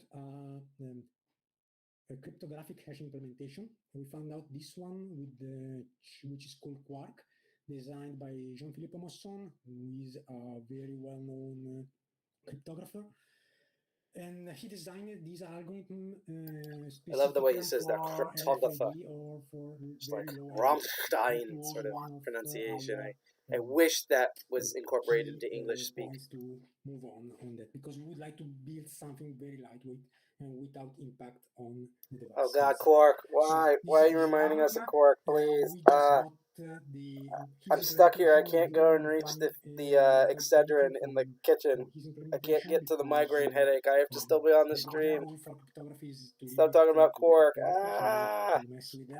Frozen headache over Quark. I perfectly trust the development of Jean-Philippe, and we just modified a bit his implementation just to make the algorithm kernel compliant, kernel space compliant. So we just modified some memory allocation, but we didn't touch obviously the algorithm itself. So the Quark, it's a cryptographic hashing algorithm. I think my Twitter temporarily died and rebooted. Like if this was my Ubuntu partition, it would have totally crashed the machine right now. For the cryptographic hashing algorithm, which are well known. So that's the base from we used to build our authentication process. And then there is the other point, the importance of one way. I would like to stress it because the authentication in the scene wall is one way, and it is a must. We would like to say that very clear. From some point of view, this is also introducing some issues. I know that, but the point is, I would like to just testing to see if that was there. Because I would like to avoid to make any kind of challenge or a back and forth between the device, because if the first packet does not contain what I expect as a protected device, I would just not reply. Sorry, my feet were falling asleep. I would become virtually invisible on the network because I'm just dropping the SIM packets. It might be a laptop, but it's kind of heavy for a laptop. What I expect to have to authenticate the device. So that means obviously every information needed for the authentication must be in the first packet. And the only way... I'm not yawning because he's boring. This is actually fascinating. I'm yawning because I've literally had that type of day today. With the proper information. Let's think about SceneWall, not like right after this, I'm totally making dinner. Client-server point of view, but it's more kind of peer-to-peer point of view. Obviously, we will have connection going from a client to a server. So I will have a connection going from an SSH client to so it's basically pseudo-decentralized. I think that's better to say than more peer-to-peer. It's pseudo-decentralized. There's still like a potential centralized element, but the like responsibility, like the chain of command and accepting is more spread out over the network. It's a binary blob. It's like the way United States laws are supposed to work, where it's like if there's a law like the drinking age, all the states like agree on the base things, like that there has to be a law for this and possibly the age, but then they each enforce it more individually, so it's less decentralized. How many bytes I use for the PSK to be binary blob. So let's go into the details here and let's try to understand how exactly it works. So the hash is computing with the following value. So we put I have a feeling this guy must be like a university professor because he definitely has the same speaking patterns as one. Like this is very much it's not even like a white paper, like this is very much my like, here's my thesis statement, I pray to God that you actually followed the syllabus I handed out at the first day of class. This is just not replicable. It is interesting though, I just wish we kind of more had like an example there, like the way the previous guy, the guy about the hotel hacking, he actually had a video recording of him overcoming the shell. Like that's the stuff that I sort of look for in presentation. Not every presentation has to have that, like how do you do that for like when we had the mental health hackers, but in terms of something like this where you're presenting like a new thing that's supposed to especially have a physical component, like I want to see it. I don't care if it's on live stream, you have a camera, you can be able to pre-record in advance. I want to see it running. Create my let's say, a mesh of connections. Then I have the time. So that means that the devices must be in some way synchronized.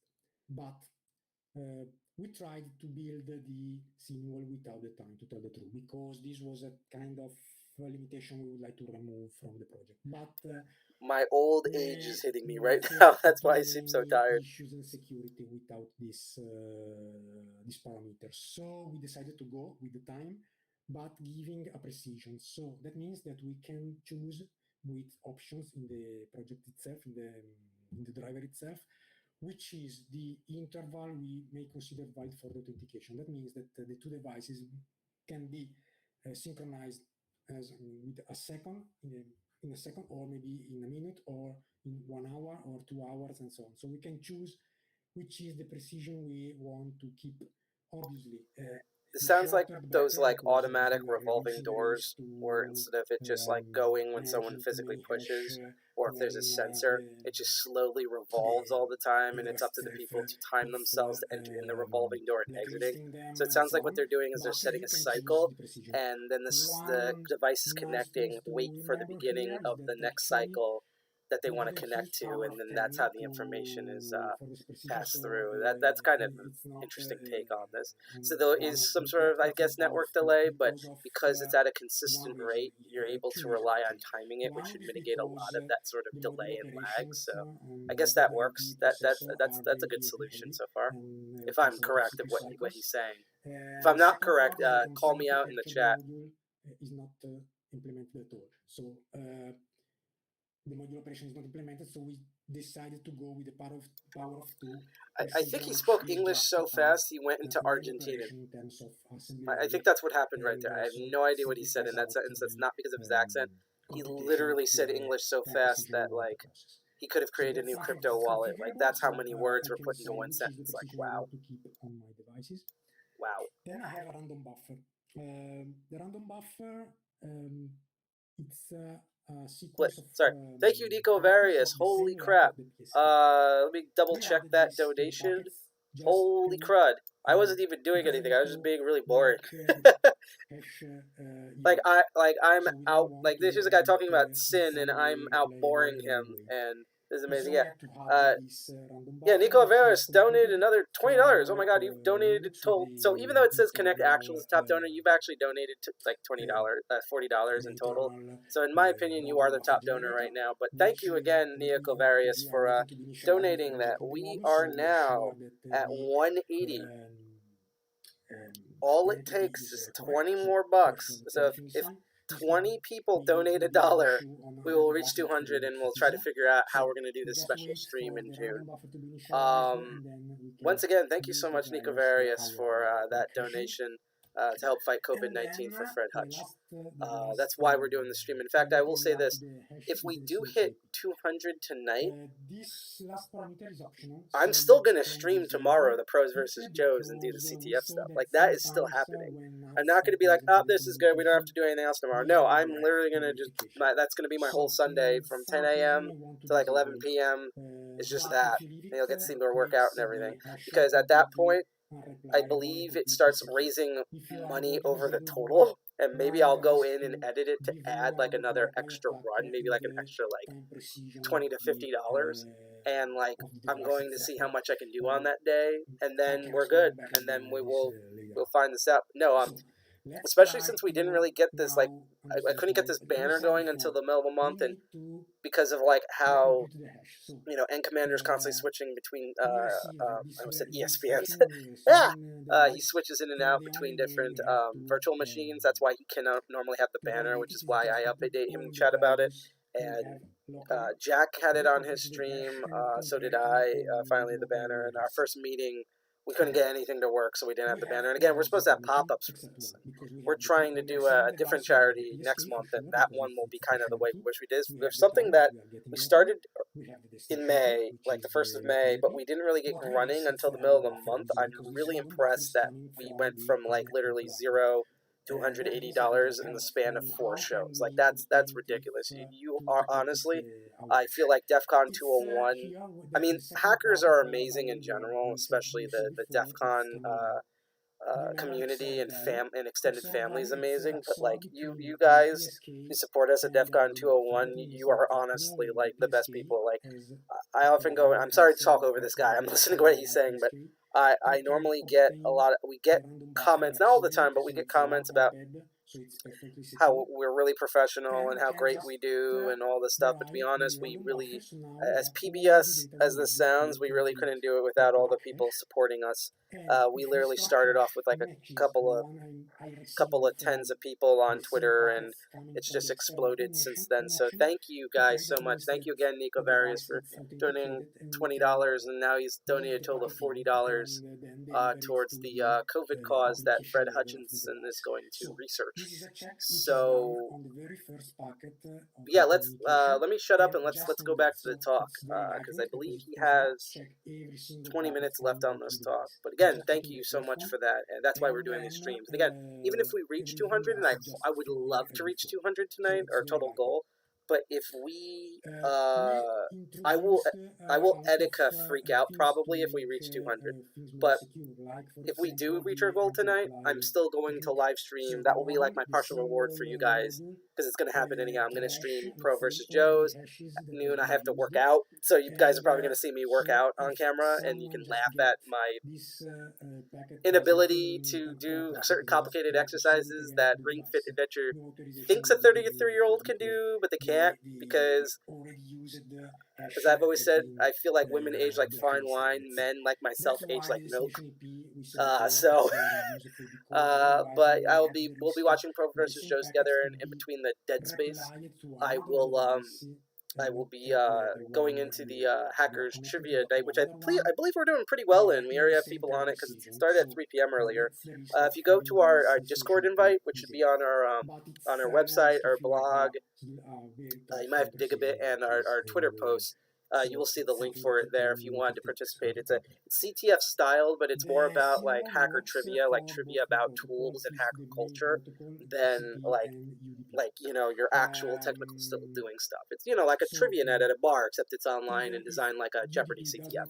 So yeah, that's what we're gonna do. And they mentioned because I know there's the two there's so many CTFs this weekend. I couldn't get into Pros versus Joes as much as I wanted to, just due to timing. That was my fault. I'm definitely going to do in person next year. There is the IoT Village CTF. I might enter that individually. Like we won't do that as DEFCON 201, or DC 201, but I might enter that individually, and you can watch my butt get kicked on that. But regardless, we will be doing CTF stuff tomorrow, mainly the Hacker Trivia Night and watching Pros versus Joe. So I'm going to shut up now and let this guy talk about how SYN's compatible with TCP after he talked about the anti-prevention stuff. The OTP itself is not removed from the TCP SYN packet because it's not needed. But we also may want to do it. It's something we can decide to do. For UDP, the things are a bit more tricky here because we need to do a connection tracking. So since we don't have a way to identify the first packet, we need to rely on the connection tracking of the operating system to understand which is the first packet of the connection. But okay, it has been done. We need to remove the payload in this case because all the payload of the first UDP packets are delivered to the applications. So if we leave our payload, it will be delivered to the application as well. So that it should be removed. It must be removed, and SYN will do that. So no problem because it is completely transparent for the application level. And for some common UDP protocols, we may want to. I love how TCP was like barely a bullet point, but UDP just has like so many issues that they could write a book about. That kind of sums up UDP in a nutshell right there. But this is configurable into the module, so it's something that you can decide to do or not, depending on which are your needs in these terms. For what regards ICMP protocol, we block echo request, but not all the SMP protocol for the time being, because there is one problem. If the device where you are using SYN wall it's doing some routing, blocking all the SMP traffic. It can disrupt this routing behavior. Someone really wanted something to be muted on a Mac. Wow, that's like what a Mac audio driver sounds like when it dies. We are allowing all the It's like the knife. That's something open to dead. discussion. So we can also modify it. Then that's why I'm saying here it's the beauty of the open source, because actually this is just a. I wonder if that's me. Is that a Mac? Is that the volume button being minus to death, or is that like, is he farting? Or maybe I'm farting. A Mac's either dying, someone's farting, or both. But that's going to be the big mystery of, in my opinion. That's I'm going to go with the IoT Village. Really informative, which had more practical stuff, and the mysterious Apple fart. That's how I will know this stream. Kind of authentication in the very first network packets. If this is valid, we'd like to move it on other platform, like for example, as I said before, the ESP8266. Performances, let's tell something about them. How much performance are affected for the SYNWAL? As I said, Quark is a very lightweight hashing algorithm, so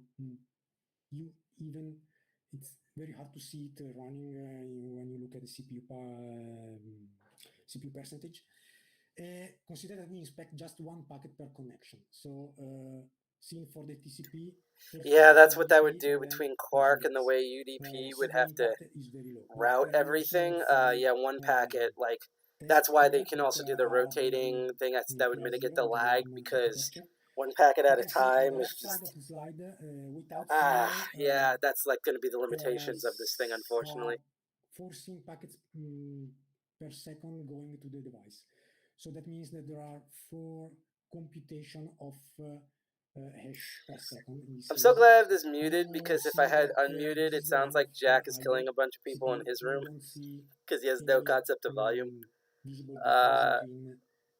That's what you get for living with a group of hackers in this apartment. Things go bump in the night, and unfortunately, you know what their name is when it does. Not so low for an IoT device, actually. It's almost invisible. And what is more interesting is that the impact when the how heavy is that load? Out, it's even better, because under heavy load, so we have a graph here with connections going from 100 to 1000 per second, SYN packets every time. We see the 2 lines here. The blue one is with the module loaded, and it's the idle, and the green one is without the module. You see that without the SYNWAL, when the load is going to increase, the CPU idle time is a lot less. So that means the SYNWAL itself, by dropping the connection coming into the device, at the very first packet, it's protecting the device from, for example, maybe denial of services or something like that. So that's also an important things to consider when we speak about it. We also have to say, to be honest, that we have a drawback on this, because who's doing the Apple farts on the screen? That's what I want to know. Is that the IoT Village Apple farting, or is that the speaker? Because I'll put it this way. We have so many odd devices in this place, but... okay, actually, no. Suracell has a Mac, but he barely ever has it running. Like, I'm pretty sure it's just sleeping in the corner right now. So there is no iOS, Mac, Lightning, blowjob, Steve Jobs thing going on in our apartment. So I have no idea who's Apple farting right now on the street. Of the expected key. If it matches the length, then he needs to go to the process of computing the hash. Like, as much as I had, like, errors setting this up for the first time to do this sort of stream, this sort of exhibit Yo Dogs I Like Streaming, at least we didn't Apple fart during any of this. We sound like chipmunks a couple of times, and we had reverb, but we did not have any Apple farts. Compute the hash every time and then discard the packet. And so that for that reason, we also introduced a DOS protection, which you can enable optionally, that can limit the hash computation per second to protect the device stability, as we are seeing here. Then we also added another module, which is called SYNGate, that allows to manage more than one Yeah, I've heard of PSK Syngate. Yeah, deployment. So it I said manages that all the device. So a that's the PSK centralized is element in identified, this. And let's what they're say, kind of doing is, an while there's kind address of a close centralized like core for, I Polish. guess, to But check I may have the different PSK one-time to usage. Not only do the manage devices different individually generate the usage, but they type of basically, device, it's sort of like, different we're not processing connections. anything. You as the And device has to in the Syngate, process I your can own just have end, and all we're one doing is sub-server verifying. So managing all of that's this kind of why he says from a it's central point. a more We are peer-to-peer, what I would providing a prefer to Docker call it, because I guess I'm a script for half-glass installing it, empty guy, and it's is it's very easy to do. So more just a matter of installing it, decentralized, and then you not can have several decentralized or fully devices decentralized. So and that's the several difference PSK there. managed from a central point. That means that in this case, from a All central hail the point, you can cloud. All go hail to the MS Paint different similar cloud. cloud, I All call that's it here, missing is like because the they are servers being having done different as like PSK. So for PSK, barrels I can that you have would see in the a Donkey Kong Country specific single games. Like cloud I for just love that PSK. graphic You can style. have As someone who another one actually and had manage Cisco all of training them in high from a school, you had to single do it for point, which 4 is a years, so sub-server. freshman to senior.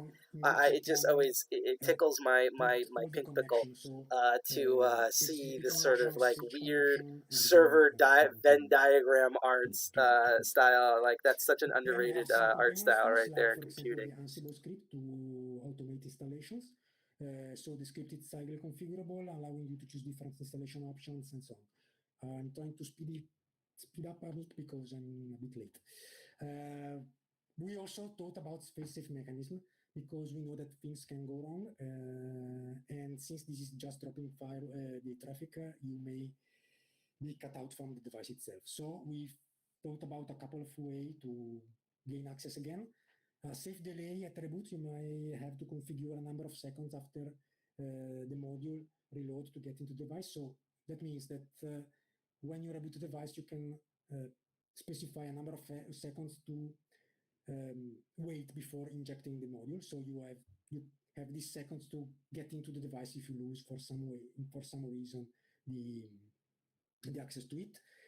And the other option is a one-time port knocking code.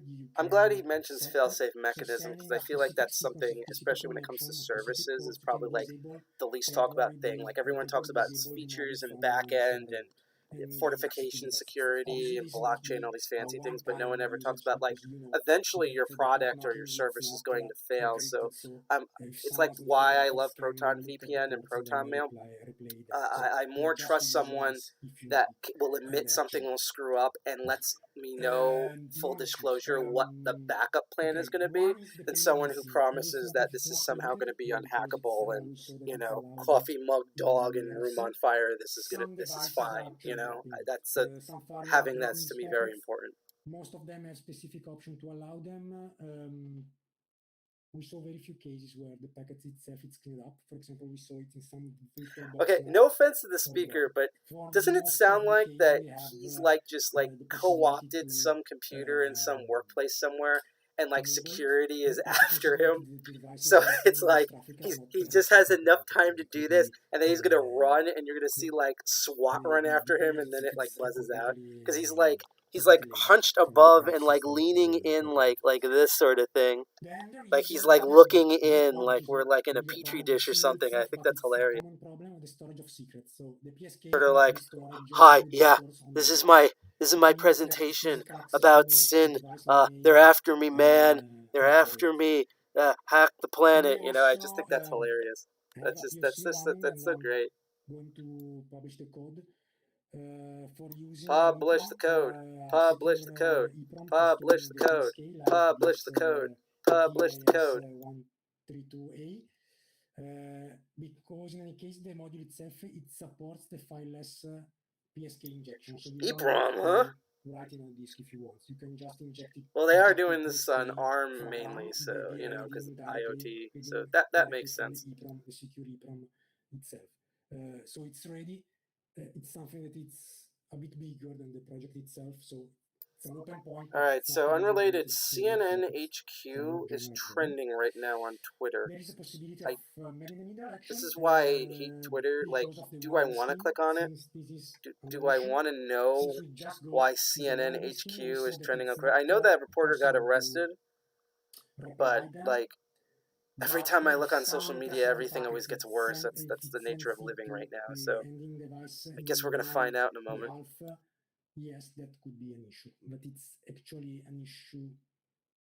And if you're wondering about me browsing, we're only using like barely 30% of the machine right now. Not because my machine's high powered, but I'm using a certain browser type that I'll detail at the end of the IoT village. It's kind of like one of my secrets for doing these live streams. Take into consideration because it's acting more like a firewall than a notification. So in this case, I think that this could be considered acceptable, but it's open to discussion as well. Oh boy, I just clicked on it. So that we are computing PSK. Oh my god. The entropy for random numbers. Oh boy. It's not for Linux devices. Wow. It could be for system wow. other low-end devices because maybe. Oh my god, this is like. The random buffers are not you know, random, you know Mr. Robot when like they did the whole what was it, the F Society raid on E-Corp building? That's what's literally going on at CNN right now. This is, man, that shows you how good the show Mr. Robot is that it kind of like predicted this a year in advance. Because it's Atlanta. Like, a lot of people are like, oh, Atlanta, but like, Atlanta is a riot zone 24/7. So, like, I just, I hope everyone's like, I hope most people are going to get out, like, okay and everything. This just, this just sucks. So, just wrapping up now because we are at the end and maybe I use some more minutes. So, what we'd like to do is have community feedback. For example, we need to improve it. We'd like to hear from you. If you want to go on the site, give a suggestion, fork the project on GitHub. On the site itself, I will give you all the things right now. So there is also a nice challenge if you want to try to install it and to become a single certified professional. There is this fun CTF-like challenge, which is very easy, so you may want to try it out. And we would like to port it to other platform and maybe make it secure storage ready, which is already actually secure storage ready because it accepts fileless key encryption injection. So key injection. So I think it is, but we need to. It's gonna suck how like the news media is gonna like manipulate this whole thing, because again, I'm not surprised this happened in Atlanta because Atlanta's a giant war zone. Like, I mean, this country's kind of a giant war zone, but Atlanta's particular. So like, everyone's like, "Oh my God, this is like this movement or that movement." When I'm just like, "That's just Atlanta." Ooh, a QR code. Hold on, let's see how long I can. Let's see how fast I can do this because I have a modern phone. Can I actually scan this guy? Let's find out. I'm gonna scan it right now. I'm available at this side. You can reach me. Yeah, it's scanned. I scanned it. I'm gonna save it. Yep, GitHub. I'm gonna post the GitHub link in the chat that he wrote here. So, Sinwall. Okay, great. Bye, Caesar. Okay, guys, as he said, he's going to be in the Discord Q&A chat, so you can join him and hop over there. We are going to have a virtual hangout in Discord in just a few minutes. That link is starting to be posted by staff in the various channels, so stay tuned for that. Make sure you guys follow us on Twitter for updates on our CTF and labs starting tomorrow at 10 a.m. Keep in mind that we are having prizes. Also, the store is, we still have some stuff left in stock if you haven't grabbed any t-shirts or face masks, so make sure you hop over there, okay? We will see you guys in the virtual hangout. Okay, so apparently that was that. Sorry for the random news segment thing. It's just, like if I was streaming this back in like 2001 and 9/11 happened, I'd also kind of stop the stream and do that. Let's turn it down a bit more so we can still keep the background music but still hear what's going on. So yeah, that was the IoT Village. I wish I kind of got into it earlier because I was watching it yesterday, but I wasn't streaming anything because Jack had his show on, and I was in chat helping that out and everything. He talked about Sid a lot. He talked about a lot of limitations. Unfortunately, he did not have like an actual. He didn't have a show. Sorry, he didn't have a. Yeah, because I'm looking at so many things at once. What's going on? No, he didn't have like a physical hardware thing or like a software pre-recorded thing to show. So it was mostly just concept theory. But I do like his idea. Again, if you can't completely decentralize it, this is honestly the best route that you could possibly go on this. So yeah, that was the entire schedule there. We're currently at $180 for the Fred Hutchinson COVID-19 charity fundraiser. Top donation says it's Connect Actual 24, and even though he's the single biggest donation right now, I can say right now that Nicolai Vieras, I hope I pronounced your handle correctly, has twice in 2 different streams donated $20, so he's donated $40, which has put us at the 180. You could actually type "you should see Atlanta right now." Oh boy, this is gonna be a mess. Sorry, well, I just blanked out. But yeah, no, we were raising money all month this May for the Fred Hutch cancer research, which again, as their name implies, they normally do research for cancer cures. I should just make myself full screen right now.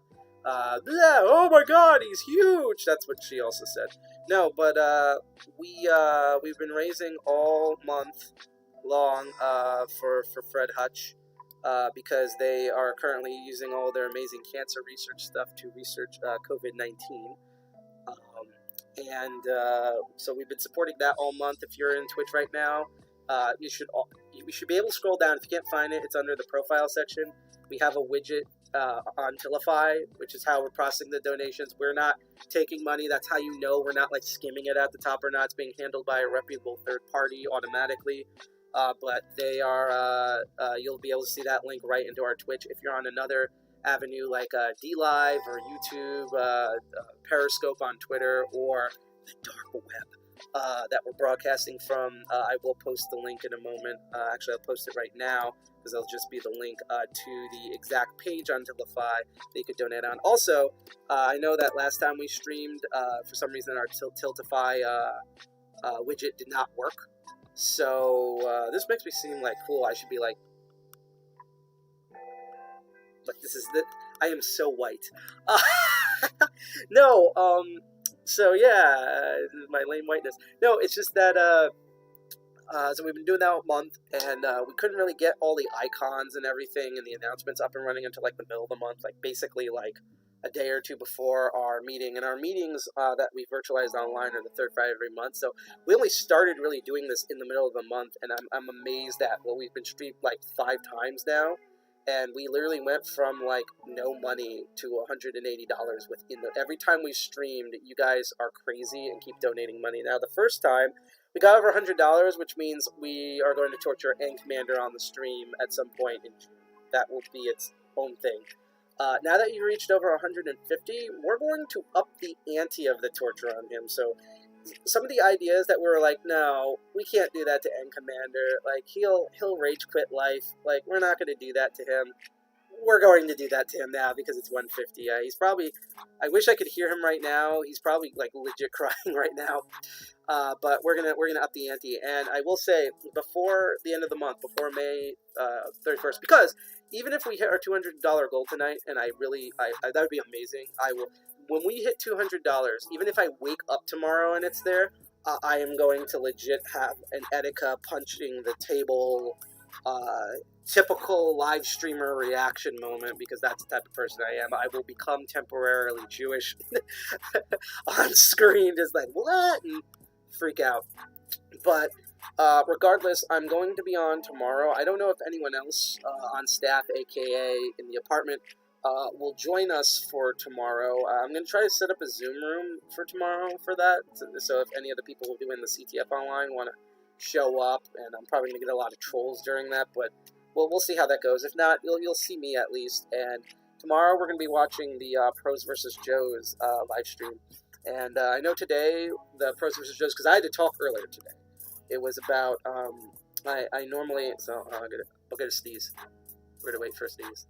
Here we go. That's how you correctly do it. In the crooks on the thing away from your hands. That's how I used to be in the medical field, so that's how I know. I've been like brainwashed trained to do that in a good way, because you want to make that force a habit. But anyhow, I'm so used to, as someone who looks out for privacy and security, especially among activists, maybe not the activists that are going on right now, because I don't know what the heck they're doing right now. For once, Jersey City seems like a nice, normal city, because we don't have this type of craziness. So that's the... What? Did we do it?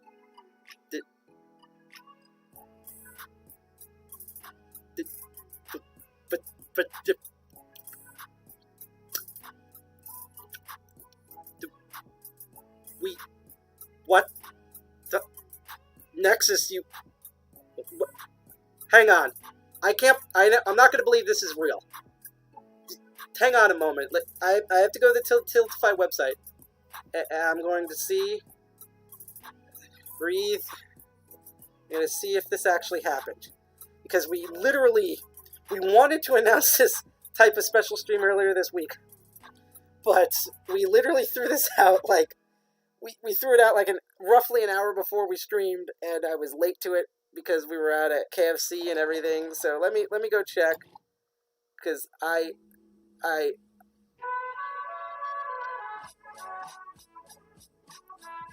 roommates are sleeping. I can't. Ah! Oh my God! We did it! You all did it! You actually did it! I honestly thought this goal was going to be impossible. That's not me overreacting. I literally thought, like, I always see, like, streamers set, like, hey, we're gonna try to do a charity drive for, like, $15,000. And I was like, okay, I'm gonna shoot the moon, but not be that ridiculous. We'll try 200, and it'll probably take us, like, all month, and we'll get there. But in just 5 streams, we managed to do this. And thank you so much, Nexus 6, for donating the $20. That has put us at $200. I wish we had the pop-ups for this. We actually reached our goal on this last second live stream. Holy crap! Thank you, Nexus 6. Like, I'm at loss for words now. I really am. Like, dear God. I can't believe we did this. We actually did this. I think Sarah's coming over to check to make sure I'm alive, or he's just going to go to pee. He's going to go to pee. I don't care. We actually made our donation. Oh my God. So, what does this mean? Breathe. What this means is that not only we're going to have all the shows that you've seen in May, and not only am I going to debut Crypto Barons, and actually because this happened, I'm going to tell you when it debuts. What's going to happen, I'm going to do it second Saturday and fourth Saturday of the month. So that will be June 12th and June 26th respectively. It's the same weeks that G.I. Jack is on, which Archvile. But we are also going to... I should have screenshotted this. Oh God, I don't even know what to do, because I never thought we'd reach this point. Yes. No, we will torture and compare. So now in addition to that, and also our meeting, but we're also going to do, and we're going to pick a day, and we'll make sure to announce to everyone a special live stream for you. As a thank you for all of this. We're going to party on that live stream. I'm going to try to get at least stickers to see if we can just hand them out to people in chat, if you give us like a P.O. box or something to send it to. And actually on that live stream is when we're going to torture End Commander. Let me tell you exactly. Yes, yes, Delciano, you all did it. Because I keep wanting to say by reflex we did it, but we only set up it's like what Morpheus said, I can only show you the door, you're the one who has to walk through it. This is like appropriate music. I feel like I'm on an Adult Swim blurb right now. No, on that live stream, that's when we'll torture End Commander. And I can tell you right now, that's fine, Sarah. So if you want to show up at one point, that's perfectly fine too. well, it's pointed at me. When you get back, because Jack just died because he's had a day and he's going to do stuff tomorrow that I can't talk about that may or may not involve various body parts that will exhaust him tomorrow. A lot of wrist actuation. But no, the way we're going to torture N Commander is that there are more members than this, as I understand, but the main members are the two co-founders, myself, Side Pocket, and GI Jack. Our first couple of members are also who live with us. Ciricel, I'm doxing myself right now because I'm so happy. Ciricel, who's going to be debuting a show eventually, and honestly, I can't tell you what it is yet, but I know what it is, and I can't wait for that show. Like, that's just gonna be, I just can't wait for it. It's like it's gonna make all of our shows, except maybe our meetings, look really amateurish by comparison. It's gonna be a really cool topic. But I'm rambling right now because I can't believe we reached the $200 goal in literally like 5 shows. I'm actually now mad at myself that we didn't start this earlier because we could have. I'm going to be streaming tomorrow, so you can still donate stuff. Like, it's going to go over now. So you've been managed to. We shot in the moon. Jersey represent. No matter where you are right now, you are a dirty Jerseyan.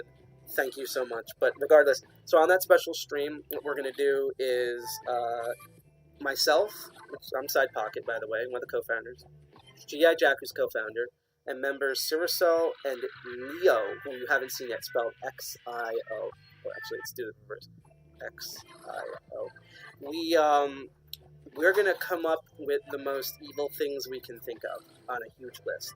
And then we're going to distill them, so each of us is going to have one evil thing. Now, here's the part we haven't decided on yet.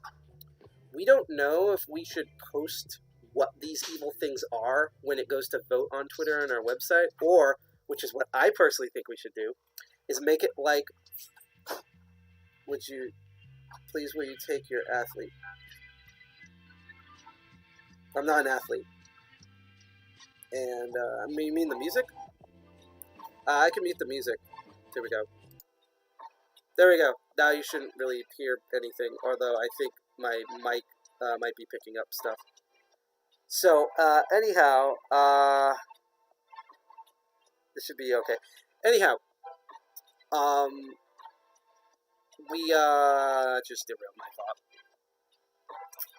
I'm a certain age. I look younger than I actually am, so it's going to take another upcycle before the RAM kicks in. Okay. When we put it up to vote on our website and our social media, what I think we're going to do, besides that we already know each one of us Side Pocket, there we go, G.I. Jack, Ciricel, who just walked out, and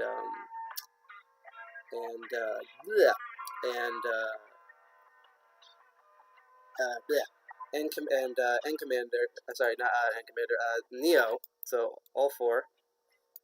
We are going to each come up with like one evil thing. So there'll be 4 options, and it's ones from each of us. And then what I think we're going to do is we're going to post them like the way like the nuclear option for the president, where he doesn't know what the options are. He's just given 4 files, and when he picks one, that's when they tell him what it is. I think that's how we're going to do the voting. It's going to be like Side Pockets torture method, G.I. Jack's torture method, Ciricel's torture method, and Neo's torture method. And you guys are going to pick, and you won't know which one it is. When we're done with the torturing, we will list what the other ones are. In fact, if we go over a certain amount tomorrow, we might make him do maybe one of the other ones that wasn't selected as like a bonus round. We don't know, but we know we're going to do one of the tortures, but you guys get to pick them, and then we're going to do that on the special live stream. We won't know what day or time it's going to be. We'll probably also put that up for a vote, so that way we can make sure everyone is on the live stream for it.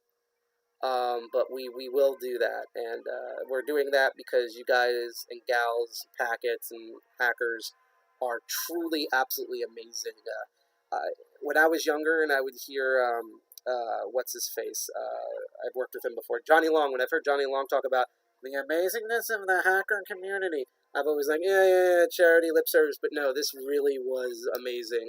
It's like a church. We can feel the power of that. So thank you all so much. In fact, I'm going to actually read every donation on air right now. I'm not going to read the number. I'm going to detail who did it. Thank you, both anonymouses who did a total. It's the only detail just because they're anonymous. They donated $30 combined. Thank you, Kinetic Actual, who was the most highest tip, and he actually wrote a note. This was so informative. Thank you. Keep up the good work. I believe that was for the Master of Unlocking show, which is going to happen next Sunday at 8 p.m. And that will be fun because I know exactly what I'm going to do. Thank you, Sarah Chiorita. Wow, you guys have really complicated names. Thank you, Neozid, because it's spelled with leet speak, for your donation. Thank you both times. Nicola Varius has donated, and thank you, NDB, your non-database, for donating. That was, and the Nexus, I'm an idiot. The Nexus 6 for finally pushing it over and making the $200. Thank you all, and we will read them again on the special stream, and also during our meeting probably. But thank you for your donations. You guys are now immortalized in time during this COVID run. In terms of future charity stuff, we're not going to have a charity every single time we stream, but I'm also going to just give you guys a quick update on the streams, and then we're going to check some other things. Even when COVID is over and the isolation's over and we meet back up in person, not only are we going to still stream the other shows, we are going to have the streams at the meeting. So these streams will not go away. You might see more people. You might see different environments because we're mobile. We can bring this around to places. But we will have these streams as long as we're having meetings, or at least the current leadership or lack thereof is in charge. We will be adding probably more things. We will be doing more unique things with them. We debated about this for a while, but so far everyone who is a DEFCON 201 member has voted on the idea that since we're doing a Pride-themed meeting next month, so we're going to be celebrating LGBTQ plus people in hackers. Hi, Yazio Buzz. I don't know what a nabular yan is, but I don't want it anywhere near my crotch. But thank you for pointing that out.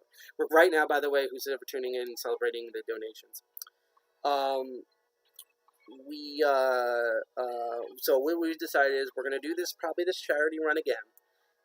We're going to take a break from COVID. Now, we're still doing activism to fight COVID. In fact, I will post the link in chat where right now, where you can read our ginormous blog post of what we're doing and all this stuff you can do at home if you are a hacker or a hacker in spirit to help fight the coronavirus, whether it's making and donating PPE, mining cryptocurrency to raise funds, watching this live stream like we did in May and raising funds for it, entertaining kids at home, entering contests, stopping the spread of misinformation, fake news, and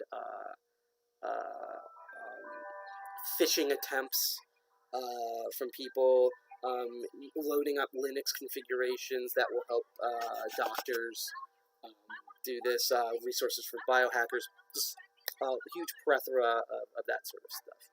I'm actually going to type in chat, we hit our goal, thank you all.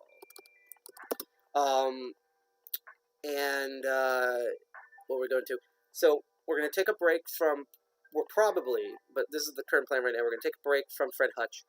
I'm pretty sure COVID, unfortunately, is still going to happen thanks to the situation of America, either in August or we're going to have a second wave later on. I really hope we don't. Please don't. Please. Please don't. I want to breathe without a mask. But we will raise money for Fred Hutch. And also, they just do kick butt cancer research. So we're definitely going to go back to them. But we're thinking because of the LGBT theme we accidentally did last month, we literally just looked at our speaker lineup and it was just all these amazing trans, non-binary people, gay, straight, just this whole literal rainbow of people who are part of the hacker community that were going to speak at Jutes. We're like, screw it, this will be LGBT themed. We are probably going to do the same type of donation drive, except we'll actually have prompts that pop up, and we're going to have prompts when you do a follow to us. We don't, I think, have subscriptions set up because we really try not to make money off of this. this is us delivering stuff to you. That's why we're not like, hey, keep subscribing, hey, donate, begging.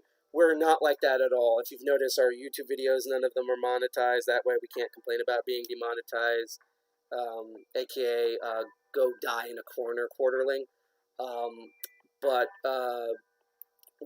We're thinking of doing a LGBT charity. We're going to look through a bunch that Tilify is compatible with and pick one.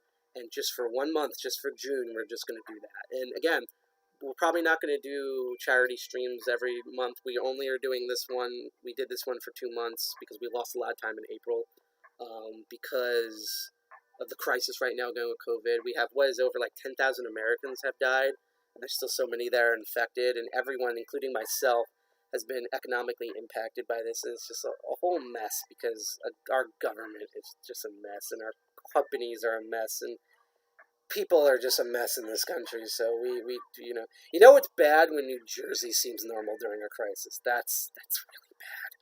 But yeah, we're gonna probably do this type of donation stream throughout June. Except we're going to be doing it for, we haven't looked at the charities, but possibly like an LGBT homeless shelter. We want to do something that is not just some like some vague tech charity thing using blockchain. We want to do something like with Fred Hutch that's going to directly impact local on-the-ground people, because that's what we look for. We're from New Jersey. We're Jersey. We want results. We want results, and we want your mother. So that's what we're kind of doing here. I'm still completely flabbergasted. Let me get my glasses back on. I feel naked without them. I don't need them to do this, by the way. It's just I'm nearsighted, and I'm like Velma, where it's like I'm so used to my glasses. Sometimes when I read, I don't have my glasses. I'm like You ever do that if you have glasses at home? Who's ever watching, even if it's post stream? You ever do that where you take your glasses off and you're like reading or coding, and then you're like, I'm an idiot, I don't have glasses. Why did I reach for glasses? They're not there. Or you're wearing your glasses and your eye itches and you're like, oh, shit, I poked myself in the glasses. And now I have to wash them again because I'm a fumbling idiot. I don't know if you're a fumbling idiot. That's fine if you are, because I'm pretty sure I can outdo you in the fumbling idiot department. But yeah, that's what's kind of going on. I can't believe on a last minute, out of nowhere live stream, we basically collected like $60 and made our goal. Like, I am nowhere. Maybe my hair is getting all the votes because it's all screwed up. I don't know, but I'm nowhere near that interesting.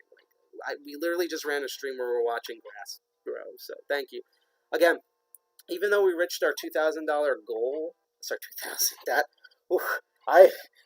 That's the ego shrink. No, even though we reached our $200 goal, we're still going to stream tomorrow, and I believe you can still keep donating money. So if you want to make it, so it's, how hilarious would it be if we sent $201 as DEFCON 201? That would just be. But no, if we want to do this at 201, 205, 2010, I'm hitting all the area codes because we were the first one. 300, 5 billion. If Jeff Moss wants to donate 5 billion, that's probably what we'd be. But no, we're gonna keep doing this. And again, I will be on the stream tomorrow. I really want to sleep tomorrow. I want to just sit around and eat food all day tomorrow. But no, I will be on stream. You'll probably see some of my roommates on stream. If I get the Zoom up and running and not crash the computer, we might have some other remote people on the stream. I might make it a free-for-all just for a goof. And yeah, what we're going to be doing is we're going to be watching, because the IoT Village is over. That's not the end of the IoT Village, though. They will be at the DEFCON Safe Mode virtually this year. And just like I will, as well as the Hackers on Planet Earth this year. And if I also remember correctly, and I'll show this on screen, but did you know you could get into Black Hat for free right now? Yeah, they're not advertising this because they want you to pay the super extra money, but just like getting a ginormous suite at a hotel during an off year, you can actually get into Black Hat for free. So I actually also wonder how many people donated money just so we could stop spamming what we're doing, and here's the donation link. It's like, please make it stop, here's money, It's like what I like to call, we're eventually going to probably do a donation drive where like I'm naked and you guys pay me to put my clothes back on. That's kind of how that works, but I'm getting ahead of myself. So tomorrow we're going to be streaming Pros vs. Joes. If I can get a snippet of my 40-minute talk on Pros vs. Joes that happened today, tomorrow, I will air that during dead air. Regardless, during the dead air, we're going to be doing the Hacker Trivia Night. You can actually join right now by joining our Discord. We will post that. I'll post that in the chat in a moment. We'll also post it on our social media. It's already on our blog post right now how you can enter this. And even though we're going to live stream both of those tomorrow, the Hacker Trivia Night does go on until Sunday, I believe, 6 o'clock Eastern Standard Time. So it's going on right now. It's going to go on throughout the night. I'm going to enter it. Last time I checked, I think we were the second highest ranking team on there. But we're going to find out because I'm actually going to reverse the display, and we're going to look at this. Before I reverse it, I do want to mention that even though we usually focus on hacking and tech stuff on these channels, because now we have a specials banner. Okay, so I'm a video gamer. Shocking news. I mean, if I pointed my switch over there, you'd be like, oh, okay. Because we were at PAX East too. It's a video game conference. Shocking news. But we have a specials banner now, so we can just prompt specials. Even though I'm mainly a Nintendo gamer, I used to work in the industry, so I like just reading up on gaming news in general. So I know that the PlayStation 5 games are going to be revealed next Thursday at June 4th, and I'm debating about me and Saracel sitting here. And you can watch our reactions to that stream. It'll be like, it won't be hacking. We might talk about hacking, and we might talk about like game development because he does a lot of video game hacking, and I used to work in video game development. He's working on also minor video games. I used to work on major projects, so we'll probably talk a lot about like how video games are actually made before, during, and after the stream. But that's something that I really wish we could get this music. I have to ask the IoT Village. Can you just send us the like 8-hour-long track of just Adult Swim bumper hip-hop music that we can just use for a live stream? Because that's what I feel like right now. I feel like right now it should just be like, Aqua Teen Hunger Force has been moved to Sunday on Adult Swim. But yeah, we're thinking about doing that reaction next week, in addition to Hack Alt and Commander, which will happen next Wednesday. We're going to do a shout-out to the 2600 meeting that will happen, and then next Sunday is the Master of Unlocking, the second episode with your local New Jerseyan tool-certified member. Let's see if I can do this without everything falling out. Lockpick expert, Side Pocket. Will be the second episode, so for all of your lockpicking fans, you should check that out.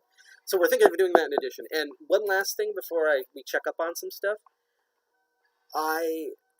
So, we have nothing, we probably saw a tweet about this. We have nothing set in stone, and we have to test some things out. But what we're looking into, and we will add this to our repertoire in August, we were originally going to do a ridiculous in-person party for Hackers on Planet Earth in Queens. We were going to rent a venue out in Queens. I have so many burlesque performer, sex worker, puppetry, sideshow, and just highly amusing friends that we were going to throw a giant party where we were going to do some things that I don't even know if they're illegal, and we were going to have performances that are truly out of this world, completely uncensored. Because Hope virtualized, even if we do a place where most of us meet up in person for that, that's not an option. So what we're looking into is essentially virtualizing that party. We want to make a DEFCON 201 party for Hacker Summer Camp. It will air on one of the weekends during Hacker Summer Camp between DEFCON and Hope. And we want to set it for a charity just for that night. It will go, the idea is it'll probably happen during our normal meeting. So our meeting will lead into the party. So their meeting's part of the party. It'll start at 7 and go on until like 5, 6 a.m. in the morning. And we plan on having our music friends there. And I plan to have all of my performers there. And the key is outside of a bunch of Zoom rooms that are going to make it look like that we have an audience going on, we are planning on hosting our own stream. So even though you'll still be able to tune into parts of it on Twitch, DLive, YouTube, a couple of other platforms that we're looking into as well that we can't mention on air because at least one of them's a surprise. But we are looking into making our own live stream that's independent. It'll just be hosted by the same servers that we host all of our web content and back-end content on. So if we're able to test that out and that works, we're going to still be able to do the uncensored party. We might not be able to do some of the in-person stuff that we wish we could do, but in terms of the performances, and you'll be able to tip them directly through a dynamic web interface. Our music performers, our burlesque and stripper performers, we're going to have go-go's dance during the music if we can. We plan on having a Cards Against Humanity charity tournament with like major computer hackers for at least an hour. That we have no confirmation that we're going to do this, but we're researching doing that right now, and I really hope we can do it. So as much as I love the IoT music, let's shrink this down, and we're going to check some things right now, because boy, do I have some updates to do on social media, because I can't believe we made our goal. So let's first get rid of, not video capture, we're going to get rid of, we don't need the schedule anymore, because just as a hint, that's all the stuff that was going on that we watched today. Minus tardiness, and now I'm going to get rid of you, and I'm going to also get rid of the Twitch stream. I mean, I can play background music, but we usually do that for the outro. What I am going to do, provided that the machine doesn't crash, is I'm going to do something stupid and load up Discord while I'm live streaming, and Cell just raised Twitch live right when I said that. It loaded. We haven't crashed at all. So, as far as I know, yeah, everything's smooth right now. So that works. Did we get a message here? Pull out your Guy Fawkes mask. I'm stuck here right now. We don't have a Guy Fawkes mask, but we do have the Moneybags Mr. Robot. Is it raining outside? Okay, because right now Cell looked like he was at the best wet t-shirt contest ever. And oh, yeah, it's broken right now. Thank you, Cell. I'll put him on in a moment, but we actually do have this creepy guy. A lot of people don't know, I actually was a featured extra on Mr. Robot Season 3. You can go check that out if you think I'm lying. I'm in the hackerspace scene. I'm in like 6 shots of it. And so they actually sent me that mask, because we contacted them through us, as a congratulations thing. So we do have that mask. It's fallen a couple of times, hence why it's all beaten up, and it's literally put together by like tape in the back. But I'm gonna repair it and do all of that. But yeah, I'm gonna see if we can put Discord on the stream, which is always a good idea. And if we are, we're gonna peek into, because as the IoT Village said, they normally do like these hands-on demos when they do it in person. They virtualized all that, and it's completely in their Discord. I almost said IRC because I'm old. If you can't tell, I'm really old. I'm not the oldest. He's not here right now, but I am old. But they're doing all the demos on there, so we're going to see a peek of what they're doing. And I also just want to check our Discord, because I want to see if there's any updates on the CTF right now. So let's put this up on air real quick. Gonna look back. That's epic. Oh, I can show you the mask. Yeah, I'm not gonna wear it because it'll drown out my voice, but I can hold it up on the cam while I attempt to load in. I think Windows capture should work. I'm gonna call you Discord. Every time I hear Discord, thanks to Bronies, I hear that Living Tombstone remix. Because I'm like one of those people that like knows, who knows like stuff like furries and My Little Pony and stuff, even though I'm not a fan of it, because I literally have so many friends that like that stuff that I can't avoid it. So here's a problem. We can't load it up via the window, but what I'm going to do is close the application for it, and which is why you can't see anything right now. And I'm going to load up the browser version and hope that doesn't die. And we'll go from there. So I'm gonna take this down. So we're gonna go in. I'm probably gonna have to verify through my phone. It sucks because right now we don't have the mature content thing down, because I could show you some of the sex worker, not only personal friends of mine, but like people that we support in that community. Because again, we hate Sesta Fosta and Earn It. That's online censorship.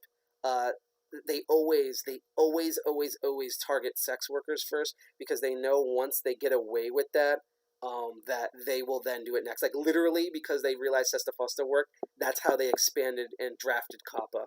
So you should always support sex workers, even if you're nowhere in that field, because if you as a hacker do not think that sex worker rights will not impact you, it's historically been used in every single form of internet and media censorship throughout time. It's also, ironically enough, a way that we've always started off tech. Every major tech has always started off with some form of sex work or pornography. The printing press, they literally funded printing the Bible by printing pornography. So both the Bible and pornography was right there with the first printed word. VHS dominated Betamax mainly because of pornography. DVD solidified for pornography. Blu-ray struggled in the beginning because they didn't allow pornography. Internet streaming was pioneered by pornography. Just sex work always pioneers tech. The early cryptocurrency stuff was adopted by local strip clubs in order for a more secure and instant payment method than trying to use their weird cash bar system that they would have to shake people down from. So that's been a thing. All right, so now I'm on our blog, and I'm going to load directly through our browser to hopefully load Discord in browser, and then I'm going to drag Cyrocell, because Cyrocell has, outside of our one meeting, has not been on our stream yet. So I'm going to kind of I'm going to drag him out, try to get him to say hi. I have a time limit because he's kind of also Mr. Sexy Man. So he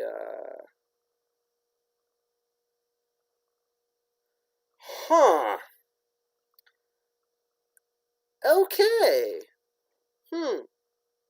Alright. Plan D. You know, because of the D. Apparently, see, my problem is that I can only do browser stuff through Firefox as the main one. And I have this weird issue currently with my current version of Firefox where it's like, by accident, a version behind. I really need to fix that at some point. I'm probably going to fix that tonight. But, so what I'm going to do is I'm actually going to load the Discord application again. And even though you're not going to see my ugly mug, I'm actually going to Season 3, it's the premiere episode, so the first episode. It's during when they have to go to the hackerspace because the power is out. You will see me about 5 or 6 times. I'm in about 5 or 6 scenes. I could do I'll probably talk a lot about that Master Unlocking. I was a lot of people from the local hacker community submitted stuff, and I submitted it at the last minute just because I was like, I should just submit as well. And 2 other people besides me that I know also got in, but they had to cancel out, so I was literally the only hacker, person from the actual community that they actually could use. So they put me literally in every single shot of that sequence.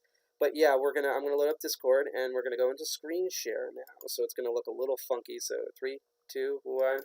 Oh, we have gone to infinity now. And this is Discord right now, and you can see I join a lot of communities.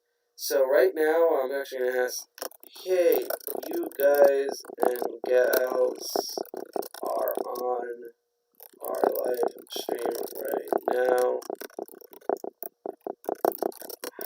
How is the trivia going? We'll see if anyone responds, but let's scroll up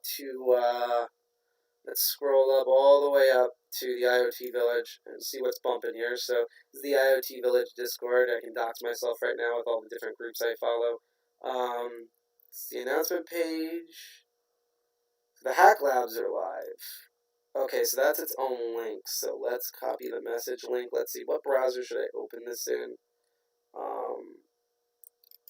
Opera seems to be the one that runs smoothly, and that's all you guys, by the way, who donated. So now we don't need this. Oh shoot, that's the link to the actual post in the Discord. I hate that Discord does that. Let's see. Copy link. There we go. Copy link. We need you in the next Zelda game. Alright, so this is the labs. Labs.village. Village Idiot Labs. BS.org. Okay, so. Oh. Wait a minute. Hang on. Okay, now I'm confused. Let's open up a new tab. IoT. Let's look at their schedule again. Because I thought their hands-on was open. IoT hands-on labs. Yeah, they should be open. Oh, shoot. It only goes on to 10 p.m. Oh, so we missed it. So it's gonna be on again tomorrow. So I'll make sure on tomorrow's stream again, because we're gonna have a bunch of dead air during Pros versus Joes. Like the stream's great, but they on purpose do dead air so that way they can recuperate and have their teams go up. But I promise tomorrow we will also take a look at the hands-on labs, and we'll also look at the Discord for that. But let's see what else is here. So we have general support has got messages. So I guess this is like people are volunteering. Right? Yeah, 2600 and we're a DEFCON group. We also met through the New York City 2600 group, and both organizations have local groups. If you go to 2600.com/meetings or defcongroups.org, you can find a meeting near you. If you don't have one, start one. Start streaming. That way you'll already have support when you finally pick a place to meet up physically. And, you know, even if you're all the way out in, like, Alaska or, like, I don't know, the middle of nowhere, where's the middle of nowhere in terms of New Jersey, besides New Jersey? Connecticut. If you're in the middle of nowhere, aka Connecticut, we will still support you. So that's going on. Let's see.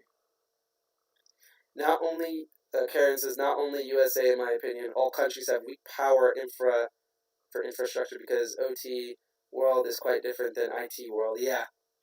No, a lot of stuff is like red tape and stuff like that. So that was the guy posting there. So that was the question and answer.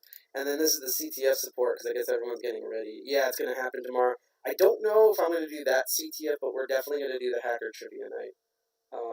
This is the lab support. If I knew about that time deadline, we would have instantly went in there even after the 200 thing, but I will make sure to bring up the IoT labs tomorrow. I'll just add that to the repertoire here. So I guess that's the stuff. Oh yeah, and they do voice stuff. So that's, sorry, no, hang up, nope. See, I told you I'm terrible at technology, but yeah, this is when they do the labs. I guess they use the voices here on Discord. We haven't used the voices yet, but I'm pretty sure in their future when we do our own CTF, and if we make our own team, we're probably going to use the voice system for Discord a lot. I know there's been talks for Radio Statler, which is the radio station for Hackers on Planet Earth this year. I've been working there for multiple cons. You'll often hear me interview people if you go look at old Radio Statler archives. I believe it's radio-statler.net for that stuff. But I know they're looking into Discord, but really our platform and what we're doing, since Hope's going to be 6 or 7 days, 24 hours straight each day. Oh, Lord. So that's kind of what the radio station's like, so we don't quite know what to do. Although I have a few ideas that I haven't posted yet just because I've been really busy. So let's see. This is the sponsor area, where I guess all those sponsor blurbs that we saw in the background, there's all here. I love how I can't go anywhere without Harley. Yes, you should be studying. Get a job. I'm going to save that GIF later. We're going to reuse that for our Twitter. Firm Labs, I guess, was the sponsor. SANS is everywhere. We tried earlier this year to enter the Girls Go Cyberstart because we really want to put... New Jersey won last time, but we really wanted to put Jersey City on the map because we have a lot of like really bright children here that are basically hackers and they just don't know it yet. And I'm actually glad that we flunked out trying to do it because, wow, even though it's already kind of a remote thing, trying to coordinate that during the COVID crisis, kids and parents, would have been a nightmare. So I will definitely say that as soon as we're able to sign up next year, we're going to talk to some partners of ours and get our own little Girls Go Cyberstart going. And basically it's going to be a bunch of like 12 to 16-year-old girls that we're going to give ninja swords to and mentor them with not only hackers, but really awesome female hackers. We're going to try to like throw the entire Diana initiative at them, and we'll see what's going on. Here's the lobby. Drunk Linux. Linux don't drink and root. Oh, that's a great shirt. Why am I so broke right now? I want that shirt. I'm actually going to disrupt it. Hey, you guys are on our live stream right now. Do you all want to shout out anything for all to see? for a minute. Let's see if anyone responds to that, since we are in LobbyCon right now. Last message was at 7:37, so hopefully this will... Actually, I should do, was it like channel or like all or something, I think? What is it? Group? Everyone? That should do it. Trollafar.ms. I'm going to enter that in later because I do not trust any URL that says troll or the initials for Microsoft in it. By the way, I can't see the chat right now, so I'm going to quickly go back to OBS and check. Yeah, you saw it. Discord recently had a virus that pushed it. Oh, okay. Thank you for that. Yeah, because I was going to sandbox and check out that URL because I have my own like sandboxing system. But thank you for that. Thank you for that update, and thank you for now. I have a little bit of a weapon there to use. So thank you for the heads up. I just want to see the IT guys are like giant eyeballs. They have been spotted. Are we just gonna get endless eyeballs? I don't have emojis on here. No, oh wait a minute, I do. Let's do. Is there a security camera? Let's see, camera. There's no like that camera because I want something that's looking. But I'll just do the traditional camera. No, I said enter. Enter. There we go. So that's all them. Punyon, Jameer, Punyon. There's a lot of eyeballs looking at it right now. I actually don't know how many people. I'm going to quickly check they're on our stream. It seems consistent, but yeah.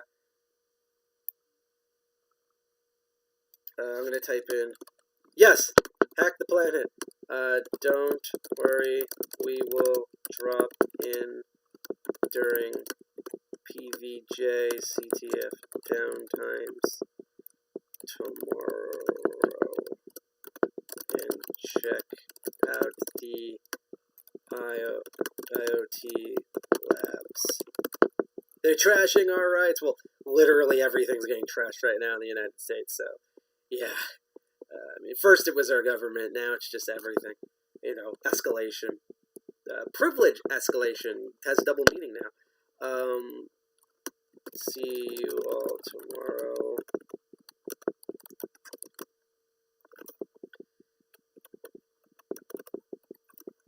And we're also going to probably do better promotion for it. So let's go back to, that was kind of all of that. So let's go to this is our Discord channel. I will actually now go to our blog here, and I will post in the chat the link to it. And funny enough, and I will say this, that's our link for anyone watching now who wants to join. Funny enough, I will say that I found out why our Periscope kept crashing, and apparently we messaged so much as the bot, because every time we message in our restream chat, the bot sends the messages out to all platforms. That's how we can see all of your messages across like 8 different platforms, and why we can respond all at the same time. And what happened, I love DTube's little animation. And we're going to upload our videos to DTube starting Monday. Maybe a little bit tonight, but definitely Monday. And we'll make an announcement on Sunday for that. But so it actually thought we were an automated bot, so I had to do a R CAPTCHA in order to get our stream back, and they told us like basically not to do it again. I'm going to quickly look in the dash, just because I hate notifications. What is someone BSing about? Where's the red? Did we already check it? We already checked it. Good. Let's go back to our thing. So I'm doxing myself right now with all the different elite groups I'm part of. I'm going to get rid of you soon. Yeah, okay, so I guess everyone's really busy with the CTF right now. That's what we also have if you are watching it somewhere else, but you can't go into our chat, you can also go into our Discord. See, I'll type this here. Hello world. And you can go in the chat, and there are Discord channel. We have one just for the live stream. And not only will it show what all you guys are talking about, but it'll also send messages between that and the actual stream. So I think that's really awesome. what's going on here. So what we're going to do right now is we're going to go here, and I'm going to attempt to log into the Hacker Trivia Night. And we're going to take a peek. We're going to deep dive into the Hacker Trivia thing later on, but I guess I'll do a quick thing and update about it, and then I should probably cut the stream. I'll play music for a little bit, and then we'll cut the stream. No, we'll bring SoCell, play music, while go static, then cut the stream in that order. So there's an awesome group called the Tech Learning Collective. They're also a EFA, or Electronic Frontier Alliance member. They are truly amazing. If I can get this to load, what they do, I just want to make sure. Okay, yeah, good. What they do is they're a group of, as I said, radical organizers. They are a bunch of undefined, physically, sexually, mentally labeled group of people that stay semi-anonymous, and they host classes in person, but now they've completely virtualized and host them online between various courses and events to do sorts of things. So right now they're doing the Hacker Trivia Night, and they're going to be doing a thing for LGBT month. That's sort of like a sample right there of like what the event calendar looks like for them. So they have a lot of stuff. If we go to the events calendar, you can see all their stuff here. We have Exploring Cybers. Well, that actually already, I think, happened. So let's go into the following week. So we have command line basics, shell script for beginners, gone fishing. They have I've seen this class because I was at their they had a small convention in December last year, and they did the gone fishing thing there. And I can tell you from someone who does social engineering, they did a really good job. Now then, they're also getting a free guided tour, Git control, introduction to JavaScript. They do a lot of intro stuff, but they know their stuff, and it's really advanced. How to do Tor, such as Tor nodes, Tor browser, exploring web applications, domain systems, cloud computing, firewalls. That one's new. Firewalls, containerization, virtual machine systems, Mr. Robot Happy Hour, which is great, where they kind of go through Mr. Robot and other hacker shows and show you how they do this stuff in real life, no matter how vaguely it's based on. So that's cool. And of course, like I said, they also have like courses that are divided between different developments here. So they have the Hacking Mr. Robot course, the End User System Administration course, and these are all at different prices. We've been trying to get them in Jersey City, but right now the libraries are closed, which is where we would probably end up having them host. So we're waiting for them to reopen to bring them over here. But they literally do just such amazing stuff, and I just can't. They're like, honestly, like, I wish we could be as good as they are. Like, they are really phenomenal at what they do. But right now they're doing online the Hacker Trivia Night, and basically it's designed like a CTF. And what you do is there's people who donate, and then there's beneficiaries. Which right now they're doing bars and like local bar and restaurant businesses. They have different beneficiaries, each different Hacker Trivia Night. And then let's see here. So, and they have information about each, and then you can also play. And from what I understand, it's designed like a CTF, but it's more about your knowledge of skills than the actual skill. Again, it's like an actual trivia night that you'd have at a bar. So these are the Tech Learning Collective, and Shift Control Space is also contributing to this. And we also have the similar thing about our blog. I want to see, I'm trying to find the listings for the exact bars. Yeah, right now, the Floodlight and Wonderville, which are both in New York City. Wonderville is amazing. They have retro arcade machines, independent arcade machines as well, like from indie devs and all sorts of stuff there. Really nice people. I think they still have the CTF they set up at the bar still running over there. But yeah, we're going to log in here. So let's just click to play. And we have it under a group setting. So I'm going to click login. And our team name is DEFCON 201. You're going to see us do this tomorrow. And the password is, when you sign up for our Discord, you go into the, I guess, new people logged in. Cool. Because we see, this is what you don't see is all the server logs. But we're going to go in the CTF section, and we have this pinned. Yeah, streamer mode. That's good to know that they have. And we have the password for the team. So if you see this live stream, or if you go into our Discord, that's the password. And we log in, and you'll be under our team. And you'll be able to do all this stuff. And they made this very fancy. So they have like this world map. There's only a couple of teams here. I don't know what our current ranking is right now. There is a false team that's labeled DEFCON 2 because someone goofed up and accidentally thought you had to start with a team and didn't realize you actually have to log in. So it's a little laggy, but yeah, so yeah, I'd say it's easy docs. Canada. Of course, we're like, I think, like the lowest ranking. Oh, we're like the second lowest ranking, I guess. Second lowest. I think Mexico honestly should be like at least 1 point above the United States, to be honest. But yeah, so all these countries will open up all over time, and you click on that, and let's see the prior security. So yeah, so this is a quiz, and this is the question. And when you put the answer, you get hints, and you capture it. That's what's going on. I don't know what the scoreboard was. We originally had a good advantage, so let's see here. So this is the admin group. They don't count. The other main rival team is these people, which has 499 points. Team Nordlich, and we currently have 200 points, so we are in second place right now. I want to get this to number 1 by 6 p.m. on Sunday. So you will see me do this as best as I can. I might try the IoT one, so you can see a more traditional CTF. And I'm looking into most of our meetings. We normally have CTFs that we just so happens that like almost every meeting so far this year we've had a CTF that takes place during our meeting, whether it's slightly before or right when our meeting starts, and it goes all weekend. So I think the in-CTF is happening in June during our meeting, and if that happens, now that I'm going to have it set up where I'm going to have a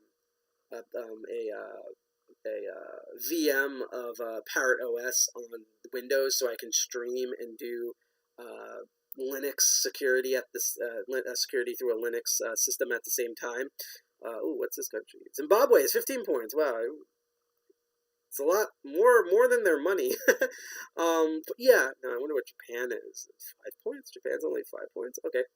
I love Japan, but Libya is inactive, just like it is in real life. But no, but if we now that I have that set up, when we do our June meeting, we will do the CTF on air. And let us know if you want us to also do special streams where it's just me or N Commander or someone else or GI Jack just trying to do this CTF. You can see the assault browser that I talked about on the pros versus Joe's active, because there's usually a lot of challenges that are just web-based. But yeah, just let us know if that's something you want to see. I'll even put that as a post on our Twitter and Instagram. But yeah, that is, if I can move back, that is the Hacker Trivia Night. We'll be doing all of that tomorrow. And we will also be doing, if I could bring this up, pros. We'll be streaming the pros versus Joe's stuff online, which will now be more focused on the game tomorrow. So there'll be speaking spots like, let's see, you and your recruiter, help them help you. I don't know who that's done by, but I just clicked on his name. That's not going to load anytime soon. So developing a threat hunting program, security research code in production. That could be a convention in of itself. Another open slot, fundamental rant, and then closing ceremonies at 6 p.m. Eastern Standard Time. And we're gonna go on until like 10 or 11.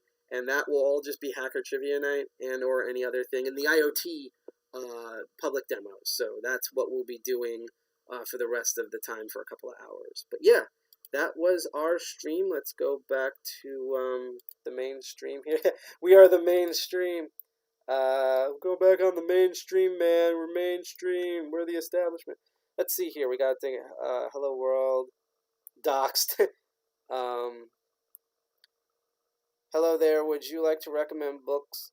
Would you recommend books by Sparkflow? Okay, so I've had a couple of computer books in the past, but I don't know. I honestly don't know what Sparkflow is. I hate to sound like, I guess I sound like a noob saying that, but I actually don't know what they is. I'm assuming they're either a publishing firm just for security, kind of like the way No Starch is for hackers, or maybe they're like a pseudonym of an author, but I haven't heard of them. Now that you brought them up, I'll go look up who they are. So unfortunately, I don't have any background or opinion on that, so I can't say yes or no. You would have to either ask someone else in our group or give me a day or two, and I'll have an answer for that. But thank you, Unique Trust, for asking that. So that was our special stream. We actually made the $200. Thank you guys and gals, all you hackers and packets, so much for doing this. Again, I'll be on tomorrow. You can still keep donating money. Let's crank it up to 11.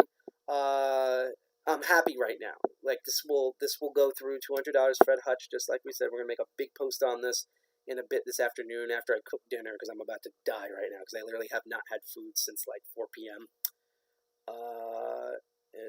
Nexus actually asked, Unique Trust, are you looking for a starter skill set? So I guess hook up with him. Nexus 6, if you want to put like a way someone can contact you in there, untrue quote, that's his name. I can't read. But if you want to post Nexus 6 where we can contact you, so people like Untrue Quote can contact you by on the stream, that'd be great if you guys want to hook up. And also, if you want us to be a middle ground, you can both email us at info@defcon201, and if you both email us, I'll get you guys talking together. But yeah, that's basically our stream. Thank you for tuning in for this last minute special. I can't believe for last minute we reached $200. No, thank you guys, and thank you Nexus 6 for reaching our goal here. Fred Hutch can now have an extra $200 to try to fight COVID right now. I can't wait to contact Fred Hutch because they follow us on Twitch TV, so I'm pretty sure they're going to be over the moon about this. Thank you guys for tuning in. I will see you on the marathon stream tomorrow. End Commander show, a Hack Alt End Commander will happen next Wednesday. There will be a funny surprise for him, which he'll freak out on, I guarantee it. Then you'll see my show, Master Unlocking, also next Sunday, that following Sunday, on the 7th. Our meeting is on June 19th. It's going to be LGBT themed. This whole month's going to be LGBT themed. We're going to be celebrating all the different colors and types of hackers that exist out there. We possibly will be doing a pet charity drive for the LGBT community just for that month, and then we'll probably take a break and then do something else. But we'll see you on all those streams. We'll see you on all of our shows. Thank you guys so much for being awesome. Dirty Jersey, there we go. Dirty Jersey represent. And yes, have a great night. Hack the planet!